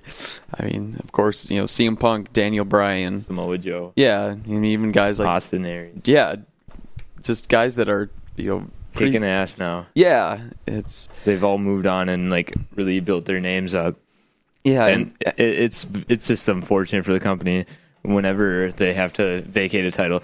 I mean, this hasn't happened yet. I'm just assuming the Briscoes aren't appearing on the show anymore, and he's their champion. Yeah, and I mean, for those who aren't really familiar with them, I mean, the Briscoe brothers, they're a backbone to the company. Yeah, for sure. They've really been there since day one. Yeah, exactly. They've been such a they're really kind of the last thing left from the old Ring of Honor. I mean, they're really a sign of the times. Yeah, exactly. So, yeah, I don't like. I really haven't heard anything about this yet. I can only hope that they do end up. Weren't there rumors that they're headed for greener pastures? Yeah, aka WWE. And if that's the case, it's about damn time. Yeah, they've been holding themselves back by staying with them so long. They really have, and I mean that them moving up to WWE is kind of. It's been a rumor for years now. I mean, I think they had a tryout match in 2009. They've had I think they've had ones. a few now, and it was rumored Triple H was looking to sign the Briscoes as well as Beer Money. Yeah, back when they were teaming. Oh, right. So, and that never happened. And unfortunately, that'd have been great. Yeah, right. Imagine that feud. But if they do go ahead and sign him, which I mean, we've been talking about this the whole show about all these indie guys getting signed, all these indie guys with big names. I mean, and I mean, following the trend, the Briscoes would be an obvious choice. Yeah, because I mean, they've been at the top of their games for a while now, just delivering great match after great match. Oh yeah, their characters are funny as hell. Oh yeah, I mean they're great. Two rednecks from Delaware, or right? Sandy Fork. Yeah, I don't know. I would hope that if they, obviously, WWE isn't going to bring them in as the Briscoes. They're no, they'll rename them. They'll get a rename, but if they could keep this gimmick, it's golden. And also, they could really help the tag division. Exactly, and that's a thing that over the past few years, there's been like little glimmers that the tag division, was going to be a big thing again. That they were really going to push the tag belts, as a legitimate prize in the company. It's something. A recurring rumor, and yeah, I mean glimmers here and there, and then every couple of years you hear like, oh, they're looking to like refocus their attention on the tag division. Yeah, and it just never happens. Yeah, it seems we get this about once a year, and then it looks like it might happen. We got that last year with Kane and Daniel Bryan. I mean, they really, I think, brought attention to those belts in a way they hadn't for years. Oh yeah, and then with them, I mean, there was a bunch of interesting teams, not necessarily getting like the push that they needed to like really make the division like what it was back in like 2000, but they've been entertaining, at least like the primetime players who came from NXT. Yeah, that's where they were created in this bizarro world. Exactly. And they have so much potential. They just need the right push. Yeah, and then there's the Shield too, carrying the belts. They've been a big deal for a while now. Yeah. So I mean, here's our next glimmer. And if the Briscoes just went along with that would, that'd be swell. Yeah, exactly. And I think if you do bring them in, you have to bring them in as a tag team, at least to start. It'd just be retarded not to. Yeah, exactly. Which is why I don't, going back to a point I made in the last segment, is I don't know why they've yet to pull the trigger on, putting Cesaro and Hero back together. They do, at least they stand out more as individuals, and and that is a good point. I mean, they have great chemistry. Yeah, and I think WWE could take advantage of that, but they still can really make it on their own. The Briscoes, they'd have less of a chance. Yeah, and I'm fine with them, keeping Cesaro and Hero doing the singles thing, but I mean, like I said, what are they doing with them right now anyways? You might as well put them together I don't know, we're kind of getting off topic here, but yeah, so I don't. I'm personally, I'd like to see the Briscoes go back to ROH, but at the same time, I think they're due, for a shot at the big time. I mean, they busted their ass for so long now. And once again, it's another blow to Ring of Honor. Yeah. Three horrible things, really. Like, stopping iPay-per-views, losing with their backbone, Like, they still got Roderick, but let's really hit. Yeah. And they were a draw, too. Exactly. And then losing their champion. I mean, if this does happen, it'd just be a shame. Yeah, but at the same time, I mean, maybe it's a wake up call. Yeah, it's something they have to expect, being the position that they are in. If when they get top level talent, they have to expect that these guys aren't going to stick around forever, and they have to be constantly looking to reinvigorate their roster. Find new talent to bring in, and there's a lot out there, I think. Oh, yeah. I really just wish they would put aside all this animosity with DGUSA and just, exchange talent. Because for the longest time, they've had locks on their rosters and this stupid war against each other. And really both shows, suffered from it because... because there's great guys on both sides, and PWG is what was able to bring guys from both together, and that, and look at their product. It was really damn good. Yeah, exactly. So maybe it's a wake up call. Yeah, and I certainly hope so. And the like you were saying, now they can really try and push more of the younger guys instead of toying around with them and whatever. There's guys who stay on the lower card in ROH for years and years. Yeah. Well, Davey and Eddie and Roddy go back and forth and whatever. Absolutely. And I think a Ring of Honor is getting to a point now where, they can bring in guys they have Matt Hardy, becoming more of a prominent member of their roster. I don't necessarily see that as such a bad thing anymore. I think that they can kind of bring in some of these veteran guys to at least bring attention to the product, bring experience to the product. Yeah, for a number of reasons too. When you get a guy from a big company who's experienced, like Matt Hardy, he's been around forever, and when the younger talent gets to work with him, they can really learn and up their game, and also look a lot more credible in a lot of fans' eyes. Yeah, exactly. I don't know. I don't want to spend too much more time on this. Good luck, Ring of Honor. Yeah, exactly. We've Ring of Honor is definitely an organization we both care for. It's It was my first indie. Yeah, exactly. I don't want to see them go away at all.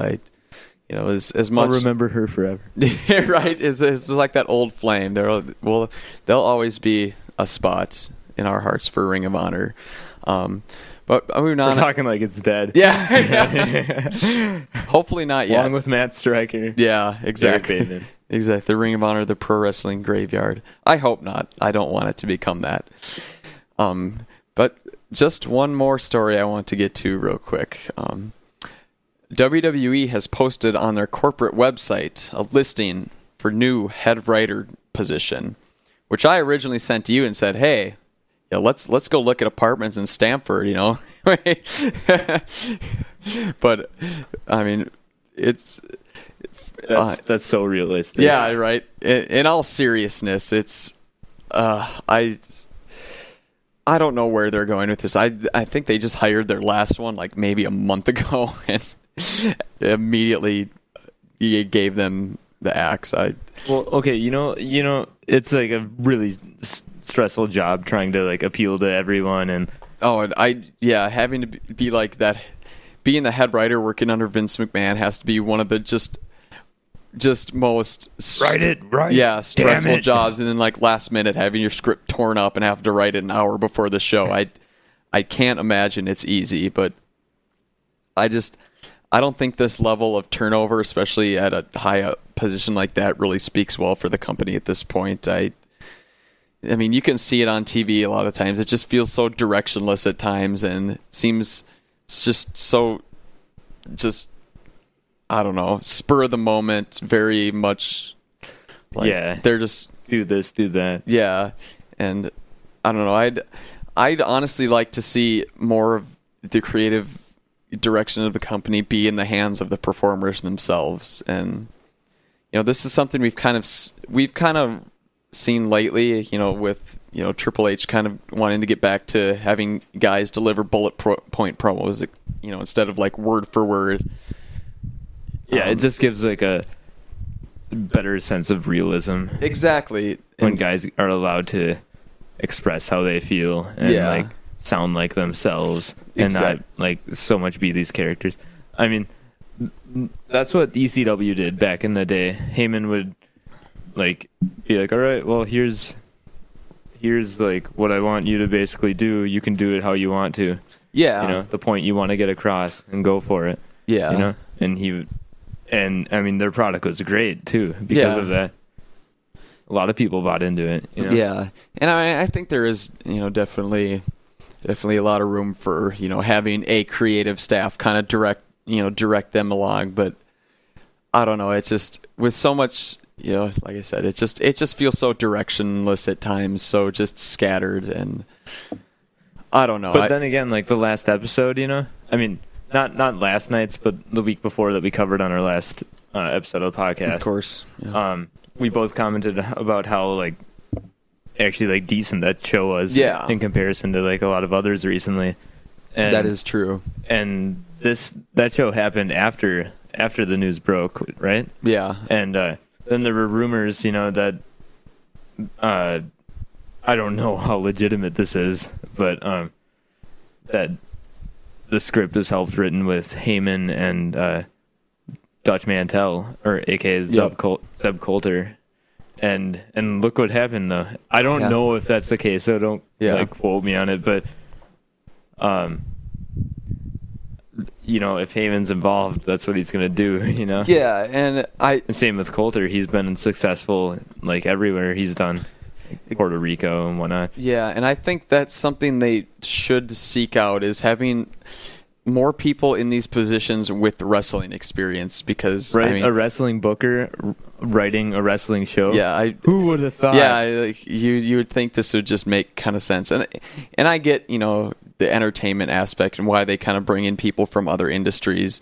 I do get that, but at the same time, this is a wrestling product, and I think too, I think it would be a really good idea for them to kind of look for an Eric Bischoff type character, not Eric Bischoff as he is now, but as he was back in the 90s, kind of this young guy with a lot of new ideas, maybe not the most experienced guy in the industry, but a guy with a lot of fresh ideas and kind of more in tune with, how pop culture is right now. Stop putting yourself over. Yeah. This is basically my my audition tape. Andy Bischoff. Yeah. Vince McMahon, if you're listening, give me a call. I'm always available. Not speaking me, but he checks his messages frequently. Yeah. Just leave him a message. Yeah. I'm sure Vince McMahon is constantly scouring the internet for the newest wrestling podcast. But no, there are no names off the top of my head, but I think they could really benefit from a youth movement, not just within their talent, because we're seeing a lot of that, on-screen talent, but backstage as well. Because you've got a lot of guys, and this isn't anything against them or putting down their accomplishments as performers, but you got like guys like Dusty Rhodes and Arn Anderson, who have a lot to offer the industry still. I'm not discounting their experience and what they can offer to younger guys, but I do think bringing in somebody a little younger that's more in tune with pop culture and that kind of thing right now would make the product better as a whole. So basically, hire me, Vince. Not really. That'd be terrible. It'd basically be NXT season 5 all the time. I think I would probably tank the company in a week. If Raw that. redemption. Yeah, Raw Redemption, exactly. I don't know. I just thought it was an interesting thing to kind of bring up and discuss. I'm sure we're going to be seeing news within a few weeks on a potential new hire, but who knows at this point. But I don't know. That's really all I got for news this week. I don't think there's a whole lot. Don't blame us. Blame the week. Yeah, exactly. Kind of a slow news week, and unfortunately, we haven't had a lot of time to catch up on the television product. But I did want to discuss SmackDown a little bit. I know you did watch it. I watched it as well, at least part of it. I've been really busy at work this week, but I got in what I could. So we're just going to take one more quick break here. We're going to come back.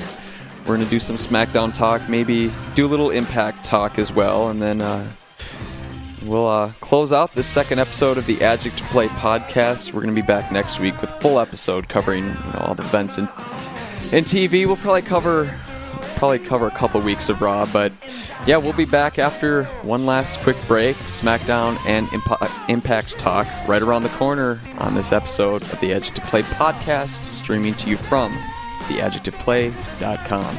Meow. Meow.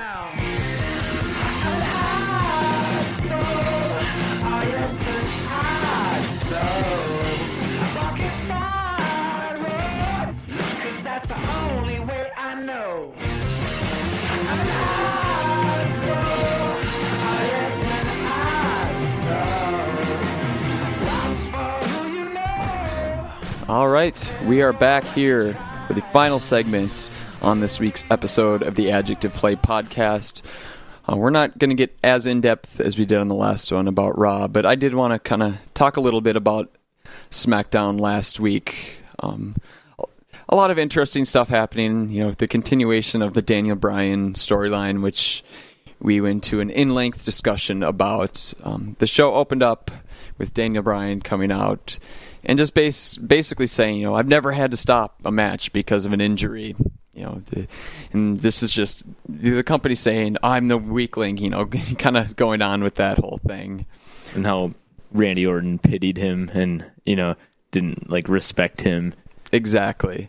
So, yeah, Randy Orton did come out and they did kind of a back and forth exchange, and Randy Orton basically said, hey, it wasn't because I pity you, but, this finally made me respect you. And Daniel still wasn't okay with that, and Orton's just like, "Fuck it, I'll kick your ass anyway." Yeah, that's what I loved about that. I did think that was kind of funny how he's like, I was concerned for your health, but if you're gonna be a dick, then I'm just gonna murder you. Basically, it was great. It was kind of, it was goofy, but it was. Let's just kind of. It looks like you put your fears to rest about Triple H. I think not once was the game brought up during that whole segment. They talked about, vaguely about the officials and whatever stopping the match, but it doesn't look just like Triple H is interjecting himself in the storyline. Yeah, and I haven't seen this. I think it just added more fuel to the fire, really. And, I think it just really just delayed it by a week, his push. Yeah, exactly. And I haven't seen this week's Raw, but I did read the spoilers, and it does look like they are just resuming it from where they planned on, having it take off last week. They just kind of made up for this week, but we'll get to that on next week's show. But I just want to talk just briefly just about the Orton versus Bryan feud as a whole. I have to give Randy Orton a lot of credit, and I know I'm not the only one that feels like this. I've seen a lot on the internet just the past few days of people like myself that have kind of become bored with him over the last few years. Stagnant booking. Yeah, exactly, and we're really seeing just maybe not a new element to his character, but I think he's kind of hitting his stride again, and he's more interesting again. Yeah, exactly. They finally gave him something to do. Yeah, he's interesting. He's always been a great worker, and I'm stoked to see.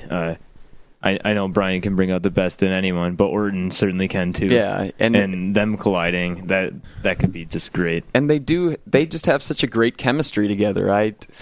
That's never something I'd ever thought I'd see between them. But everything they've done together so far, whether it, be when they were, tagging against the Shield and that whole angle, that it seems so random. And it still makes so much sense. Exactly. And it in a way feels like Team Hell No Part 2. And I don't think it's going to go that way. No, it's something new. But it is kind of that element of like just these kind of an odd couple in a way. I think Orton's like too much of an individual at this point in his career to really be. And Bryan's breaking away. And I think that's the whole point of everything. Yeah, they're not going to go back to another team. No, they not can't at all. I don't see that happening. But I do see this kind of making them sort of allies in a way, and it's an interesting, it's like a respect feud. Yeah, exactly, and those are typically the feuds that I really, really like in pro wrestling. That just one guy so adamant on earning somebody's respect and finally getting it. I just think it goes a long way. It's just it's another big step, and going over someone like Orton is going to make him look really good, Yeah, precisely. Or it could. Yeah, Orton as stagnant and kind of directionless as he has been. He's sort of been a tertiary character, especially in this last year, but he's still one of the most over people in the company with the fans somehow, even just being saddled because he has that it factor. Yeah, and that's such a kind of a boilerplate cliche thing to say, but it's it's the truth with him. There is an it factor. There absolutely is, and Randy Orton, without a doubt has that, and to have him kind of use that to make a new star in Daniel Bryan, and at the same time kind of resurrect his own career, I think everyone's benefiting from this. No, they really are. I do like this feud quite a bit. I think they seem to really be enjoying themselves out there too. Yeah, exactly. And I'm really excited to see their match on Raw. From all I've heard about it, it was extremely good pay-per-view quality, and we'll talk about that a whole lot, I'm sure, next week. So we will save that for then. But moving forward, we got another Sheamus interaction with Rhodes Scholars, this time against Cody Rhodes. Never ending. Yeah. It's just, Poor Cody once again. Yeah.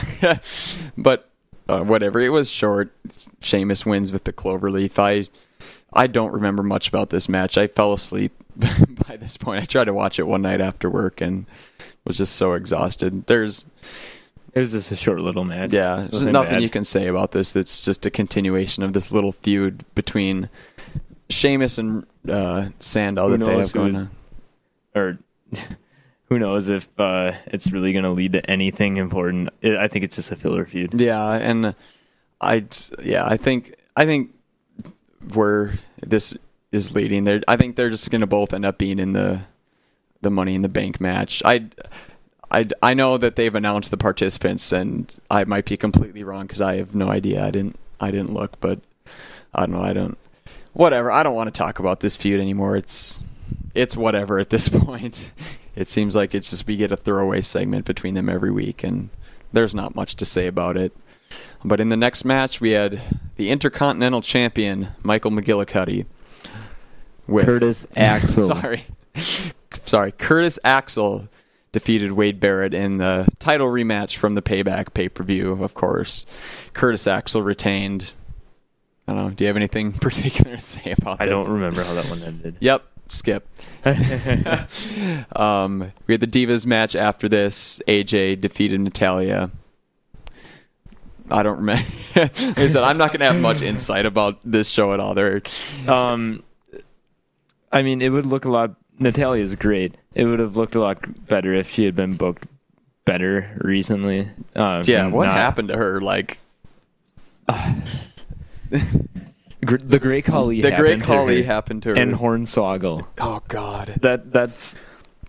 It's a shame. She's a great wrestler. Yeah. And really, it was a short match, but her and AJ are both capable in the ring. And it could have been better, but I at some point I think I'd be interested in seeing a longer match between the two.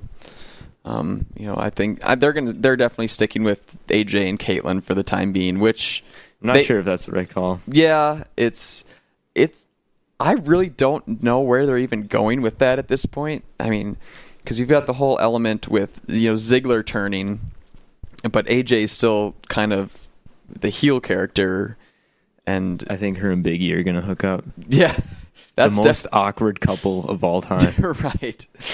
I don't know. It's just I just don't know where this is all going, and I don't know if they intended on Caitlyn getting the reaction she's gotten, but she's not getting a very good face reaction. I think a lot of Well, maybe it's because she's crying. Yeah, exactly. Every time something happens to her. Yeah, exactly. Like, when's the Stand last up for yourself, woman. Yeah, when's the last time you saw like a face, like a male face, break down and cry after losing a match? Like, that's not the way to get somebody over. As Triple H.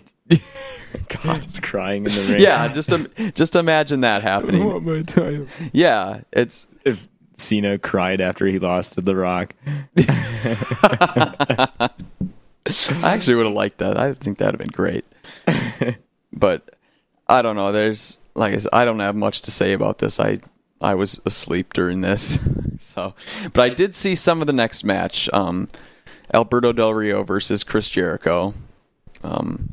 You kind of got the typical heel disqualification victory.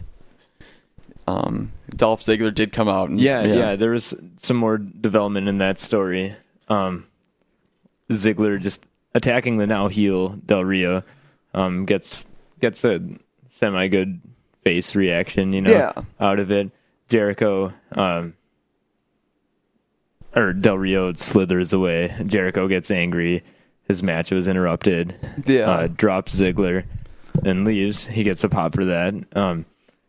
But then Alberto comes back and looks even more devious. And, like another kick to the head of the recently concussed Ziggler. I'm excited to see where this one's going, honestly, with all the turns in it and whatever. And like you said, with AJ and Big E also playing like minimal parts in it too. Yeah. There's just a lot they can do with it. So, and I'm interested. I do like how that, since it at least looks for now that Ziggler isn't going to be, being full on face, that at least for now, like him and Jericho just aren't all of a sudden best friends. Yeah. The most ridiculous thing that I've seen in recent years with this is like when Kane turned face and like him and John Cena were tagging on Raw like 2 or 3 months after like murder his friend, drag his friend to hell, and like oh god, it was just, I hate when they do that. It's just so stupid. But they Ziggler and Jericho having such a pretty long history together, at least since 2000. I mean, I guess it was only last year. They haven't really put the spotlight on it, but it's been on and off. Yeah, going back to like one of Jericho's leaves of absences a couple of years ago. Ziggler was the reason he left, because he beat him. Exactly, and they are kind of doing this, making it more like realistic. Yeah, and even going back to Orton and Bryan, it's not this black and white face versus heels. I really they're like blending the lines. Yeah, exactly. It's great. It seems like more of a legitimate product. Just because the fans like two guys doesn't mean they have to get along and agree on everything. And I really like when they do that. It's just, it makes it so much more believable. And I don't know. I mean, you got to have your heels and faces in wrestling. That's just how the business works. But I do like. But individual characters don't need to like each other. Yeah, right. Exactly. And I don't know, they've done a really good job with this, and I don't know how much longer Jericho's going to be around at this point. From all accounts, it sounds like he's going off to tour the world with his terrible band, but I don't know. I terribly awesome band. Yeah, sorry. Fozzy. Yeah, Fozzie's great. Excuse me. But I have a Fozzy t-shirt. Do you? Fuck no. Okay. I was going to say, please tell me you're joking. But yeah. I have their CDs. Anyway. Yeah. But from one terrible WWE band to another terrible WWE band, Drew McIntyre faced off against the recently returned Christian in a singles match. This one went real short, as you would expect. Christian hits the kill switch for the pin after the match, just cuts a promo about whatever. Is this the promo? He references one more match. Yeah, that's what I was going to say. How long has that been going on now? Yeah, 3 years. I love that. Just kind of going back drops to... it Yeah. till he gets his damn title. Yeah, till he gets his one last title match. I did like that. I thought Still that... rooting for Christian. Yeah, yeah, definitely. I did enjoy hilarious. that. This was a pretty minor segment. But I don't know. It was fun seeing him reference that again. I don't know. Christian's back, and not much to say about it at this point, but it's still he's still fresh off coming back. So exactly. They're just building him back up. Yep. He's been off TV for quite a while now. Yep. He needs some victories. Yep. He's doing a good job. Yep. Exactly. But to end the show, we got our main event for the second show in a row, Daniel Bryan versus Randy Orton. And I did like this, how they kind of chose to go about it for this show. I did too. I didn't think it would have been the right move to give him the big victory on SmackDown, just the nature of the show that nobody really watches it. But it was a good way to drag it out for another one. A competitive match back and forth between the two of them. Mm-hmm. And then what happened was they were both on the outside of the ring getting counted out, and only Bryan was able to make it back in after another suicide dive as well. Yeah. They went back with that spot, which was kind of cool. The matches are starting to tell a story. You know? Which is always great. Yeah, absolutely. And Bryan made it back in. Just pissed that he got this count-out victory. Once again, unable to prove that he's not the weak link. And it just dragged out their story. It was just another step in it. Yeah. And he's not satisfied with it. Orton's not satisfied. The fans aren't yet. And so that's what's going to get you to check out Raw. Yeah, it definitely left the door open for a big match on Raw. And to have it was a good move. Yeah, to have Daniel Bryan, he would basically just not be satisfied with the count-out win, wanting to get a legit pinfall, against... Yeah, exactly. It told a good story. It was a good bridge between the two Raws, I think. So yeah, I think, I don't know. Like I said, I don't want to go into too length about this episode. We didn't... I at least didn't catch a lot of it, but I did kind of want to bring it up a little just to have a little bit of TV talk. So we will end our talk on SmackDown there. I did just quick want to have you... I didn't watch Impact this week, but I did still want to bring it up to at least finally get to a little bit of TNA talk. We've kind of haven't had much on... I don't think we had any on the first show. This is a podcast of all kinds of wrestling. Exactly. And basically, right now, TNA is going through their Bound for Glory series. This is the third one. It's the third year of doing this now, yeah. What it is it's a big tournament that's held over a few months between 12 wrestlers. And every victory is worth points, and it all adds up, and the winners all go at it, and then the winner of the whole series will get the title shot at Bound for Glory, which is their big pay-per-view. And basically, 2 weeks ago, they all had qualifying matches, except for two wrestlers, the two previous winners of the tournament, Bobby Roode and Jeff Hardy. Okay, so they got biased. So they just get in automatically, Yeah. And on this one, basically, there's already a distinct line between who's ahead and who's not. We had, let's see, Austin Aries versus Hernandez, I think. Okay. No, my bad. It was Austin Aries versus Jay Bradley. And I thought that match told an interesting story. Basically, Jay Bradley, he was one of the gut check participants months ago, and that's where they gave tryouts to a bunch of indie wrestlers basically, and he won and he made it in, and he's been training in OVW since then. And they had a small tournament between the gut check participants that he won, and that's how he was able to get in the tournament.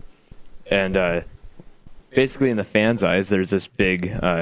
He's basically unproven in TNA so far, so that's an interesting stance he's got there.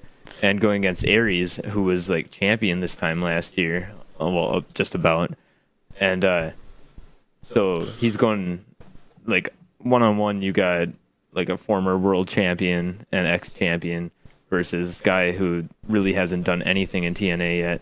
And he looked good in the match, and he got a good reaction. And like they were able to tell a quick story in their match.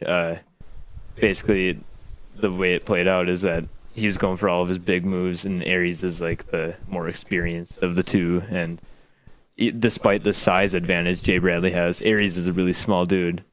Aries was still able to show his veteran expertise, and he was able to win by pinfall off of a brainbuster. Real quick, the point system for the series. You get 10 points if you're able to make your opponent tap, 7 points for pinfall, which is what Aries got, 5 points for countout, 2 points for DQ, 2 points for a draw, and minus 10 points if you cause the disqualification. Okay. And if you lose, you just stay at 0. Yeah. And that's where Jay Bradley is. And Aries moves up to, well, there's a bunch tied for second right now. Yeah. I mean, the tournament is just kicking off. But I did kind of want to talk a little bit about Jay Bradley. I know he's a guy that we both have kind of liked for a while. We saw him basically murder Evan Bourne's little brother a few years ago at a Ring of Honor match in Chicago. Yeah, that was the first time I'd ever even heard or seen Jay Bradley. The ass kicker Jay Bradley. Yeah, before Triple H stole his nickname. I'm sure that's exactly where he got it from. But I don't know. I to be honest, I haven't seen any of his work in TNA yet. You may remember him from SmackDown too, as Ryan Braddock's. Nobody remembers that.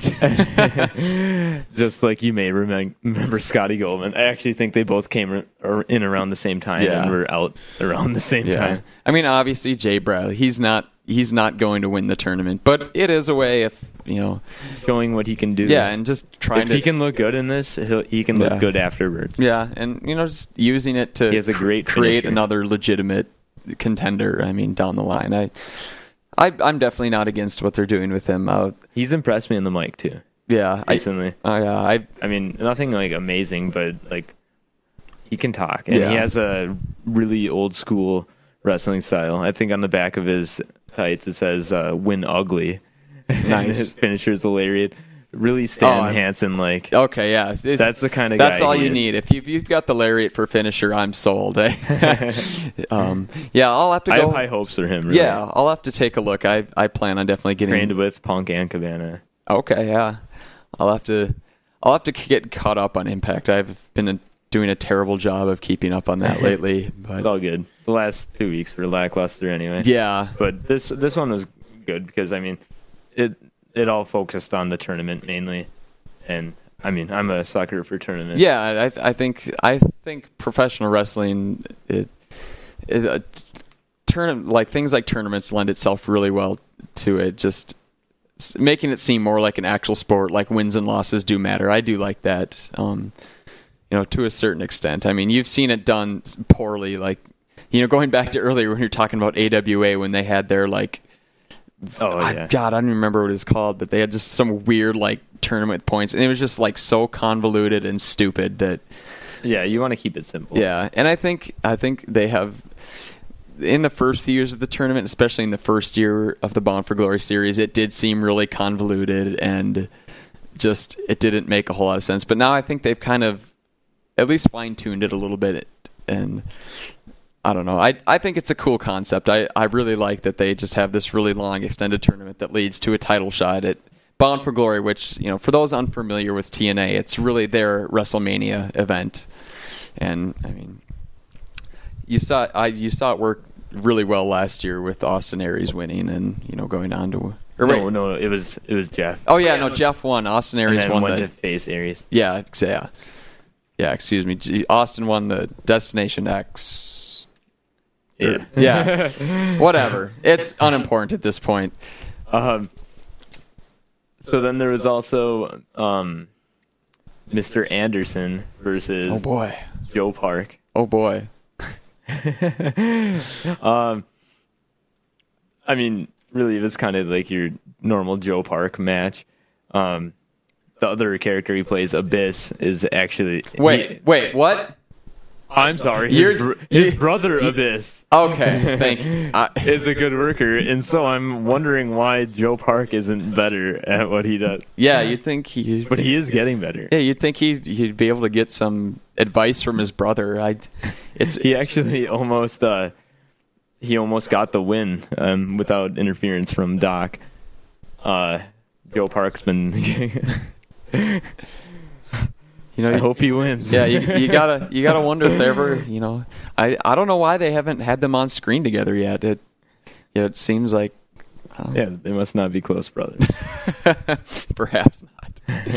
Anyway, moving on. And so Mr. Anderson moves into second place with 7 points as well, and Joe Park remains at 0. Aww. And then there's a really competitive match.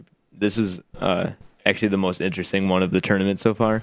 AJ Styles versus Samoa Joe. They have a lot of history together. Yeah, I was going to say, you put them in a ring together, it's always going to be pretty damn good. Years ago, they stole the show along with Christopher Daniels in a just great cage match for the X title. It drew rave reviews everywhere. Yeah. They're both well-tested wrestlers. Who've been respected for some time. Both with pretty deep histories in TNA. And with this new direction AJ is going in, he really stood toe-to-toe with Joe, which is what you don't want to do. He's really been toning down on the high-flying and focusing more on strikes and especially like targeting limbs and submissions, which helps favor him in this tournament. Yeah. As I said, that's what earns you the most points. And during this, that's exactly what they were doing. That was their game plan. You had AJ Styles with his new finisher, the calf killer, which is a really painful-looking submission to the legs, and then you have Joe's rear naked choke, the coquina clutch, and they had some exchanges between the two holds during the match, reversals into different submissions, and it was really great to see. You just get caught up in it. Yeah. You're like, oh my god, and then you have the time limit being announced. Yeah, and it's like, oh my god, time's running out. Come on, you got to wrap this up. And basically, the time limit expired before they could finish it, and they both looked really frustrated with the loss. At the end, they just resorted to like beating the fuck out of each other on the mat. Yeah. And you could really tell there was a sense of urgency because the tournament's a big deal, you get to headline their biggest show. And it really helped get you caught up in it. And then afterwards, Styles even shoved him and they started going at it again, showing this new side of Styles. Also, Joe's not going to take shit from anyone. Oh, yeah. Yeah, this is one I'm definitely going to have to go back and see what I'm really interested in. Like I said, I'm hoping there's more exchanges between those two during it, though. I was just so caught up when those two guys get in the ring, it's always going to be good in some way. I've enjoyed all the prior work they've done together, and I don't know, definitely going to have to go back and check that one out at some point. And then there was Hernandez, who had a great pep talk. Easy for me to say. Best friend, fellow Mexican, Chavo Guerrero. Well, they're both Mexican. They have to be best friends. That's how wrestling works. And I love how just awkward Hernandez appears in every segment where he needs to talk. Yeah. He just looks so awkward, even when he's not. When he's just standing there, you're just looking at him still, not the other guy talking. Yeah. And just seeing him trying to look relevant, he's nodding his head. Yeah, he's like Will Ferrell in Talladega Nights, doing the interview. I don't know what to do with my hands. That's basically Hernandez. Maybe not to that extent. And he had a short little moment on the mic in the ring. Nothing horrible. It was just really short. Yeah. Which surprised the hell out of me. He hasn't talked in forever, it feels like. But he lost. Stays at 0. He lost to Christopher Daniels, part of the Bad Influence. Yep. One of my favorite teams out there right now. Oh, yeah, definitely. Daniels is solid gold with everything he's doing right now. Everything he says, how he acts. Yeah. And once again, there's a big size difference. Hernandez threw him all around the ring and lost in an incredible way. Low blow, followed by the BME, which is nice. Yeah. Best moonsault ever. Exactly. Christopher Daniels slides into second place, along with a bunch of others with 7 points. And, Hernandez remains at 0. And then the other half of Bad Influence, Kazarian, who's actually been getting more entertaining. He's not up to Christopher Daniels' level yet, but honestly, you can tell he's trying. And I was like legitimately laughing at some of the stuff he was saying tonight. He called the fans like turd burglars or something like that. Who doesn't laugh at that? Yeah, exactly. It's like, listen up, turd burglars. But unfortunately, he lost to our first place, which is surprising to me. Magnus is ahead of everyone else. This last year has been a big breakout year for him. Absolutely. They've been pushing him. Mainly against, he was a heel before this whole aces and eights angle started, and basically through getting attacked, he's forced to take up arms with his old rival / tag partner Joe. Going back to that, and he's been really able to stand out on his own now, and really look pretty heroic in some of the situations. Yeah. And I think he could do really well in this tournament. He's ahead right now. He won by submission, which surprised everyone because he's not notably a submission wrestler. That's why he has 10 points. That's why he's in first. He busted out a Texas Cloverleaf. And it's a lot bigger than Kazarian. And bent him in half. And Kazarian taps out. Also, what's really interesting, that I think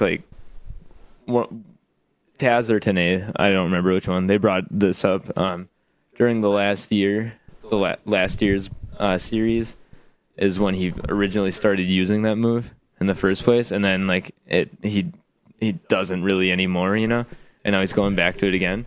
I think that adds an interesting aspect to the whole tournament because it shows that not your standard submission guys. Submission base wrestlers, it's showing. Okay, what the fuck? How do I say this?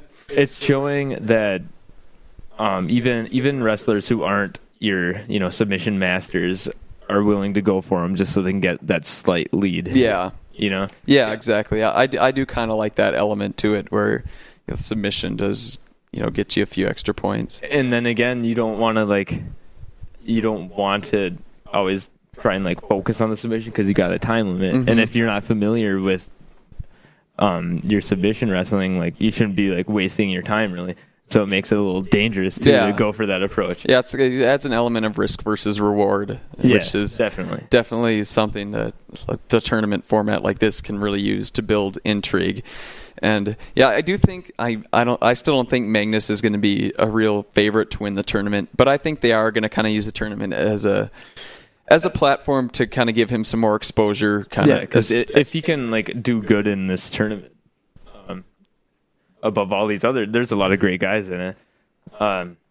It could make him look a lot better in the long run, which they've been doing a beautiful job of doing. Yeah, absolutely. TNA could have another breakout star on their hands. Yeah, no, absolutely. Another homegrown which they need more breakout star is something they desperately need right now. And then there was the main event of the whole show, which was pitting. Basically, this was their call-out night. What do they call it? Open fight night. Yeah. And they set this up the week before. There was a fan poll, who gets to do the call-out. And it was Jeff Hardy or Bobby Roode, the two winners of the previous tournaments. And Of course, Jeff Hardy won. Yeah, to be expected. Bobby had a lot more votes than I thought, though. He was like 30-something%. But whatever. Yeah. More than I thought.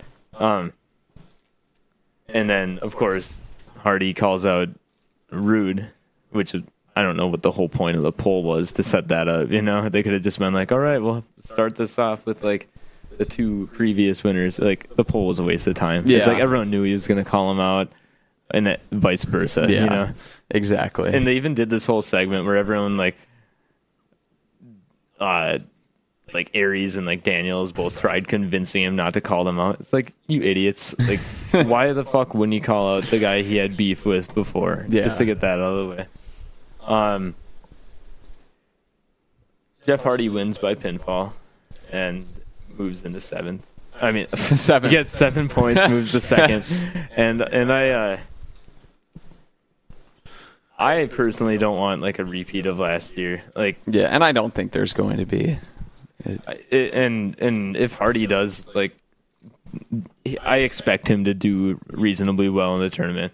Whoever really knocks him out of the running could look really good too. Yeah, exactly. So even if he makes it to the finals, if someone goes over him, that could really help them out.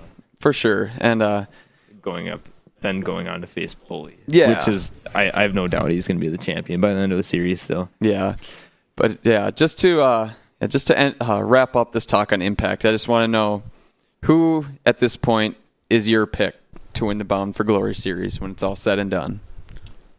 Ooh.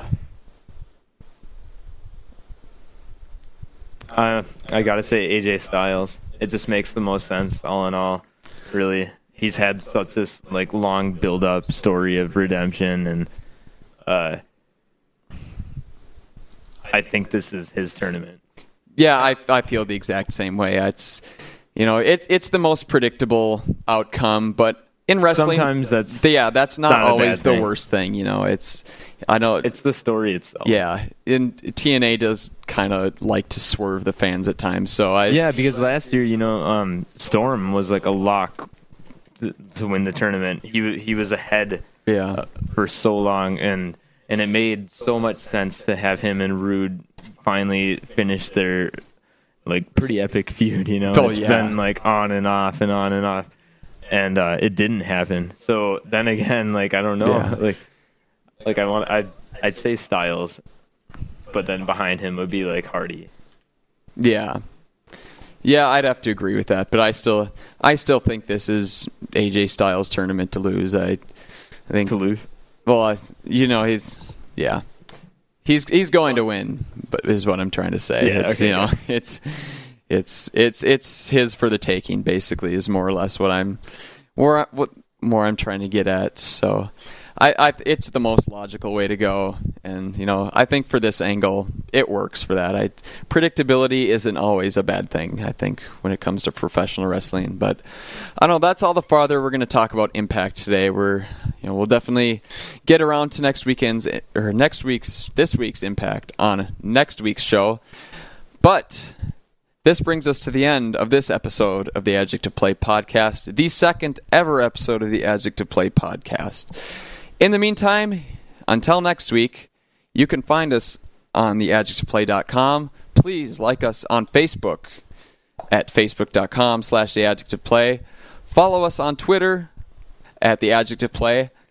I think I'm our only follower right now, so hopefully Follow. Yeah, Damn it. follow, damn it. It took us 2 hours and 8 minutes to get to Vince McMahon impressions, but we finally did it. Damn it. But yes, follow us on Twitter. Also, you can listen on YouTube. I kind of did this as a way to give people who wanted to listen to smartphones a way to do it till I figure out how the hell iTunes work, because I'm completely clueless. So, yeah, but this is the end of this week's podcast. You can catch us next week on theadjectiveplay.com. Next week, we're going to have a little bit of a surprise. We're going to try to do a bit of a super show. We're going to bring a couple more people on board to do some Raw and SmackDown Impact talk, perhaps. It's going to be a lot of fun. It'll probably be a longer episode. More TV talk than we got in this week. More shenanigans. Yes, more shenanigans indeed. So we will see you next time then. We'll probably have the show up hopefully by by next Wednesday or Thursday. I think kind of Wednesday or Thursday is what we're gonna kind of shoot for every week. But as we kind of get the format down, get this whole process down, we're still working out the kinks at this point. But thank you so much again for joining us this week. It's been a lot of fun. Second episode is in the books, and we're moving right along, ready to do more. So thank you again. Find us on the adjectiveplay.com, and we will see you next week. Signing off for John Olstead, I am your host, Andy Ryerson, and this has been the second episode of the Adjective Play podcast. Aloha. Indeed.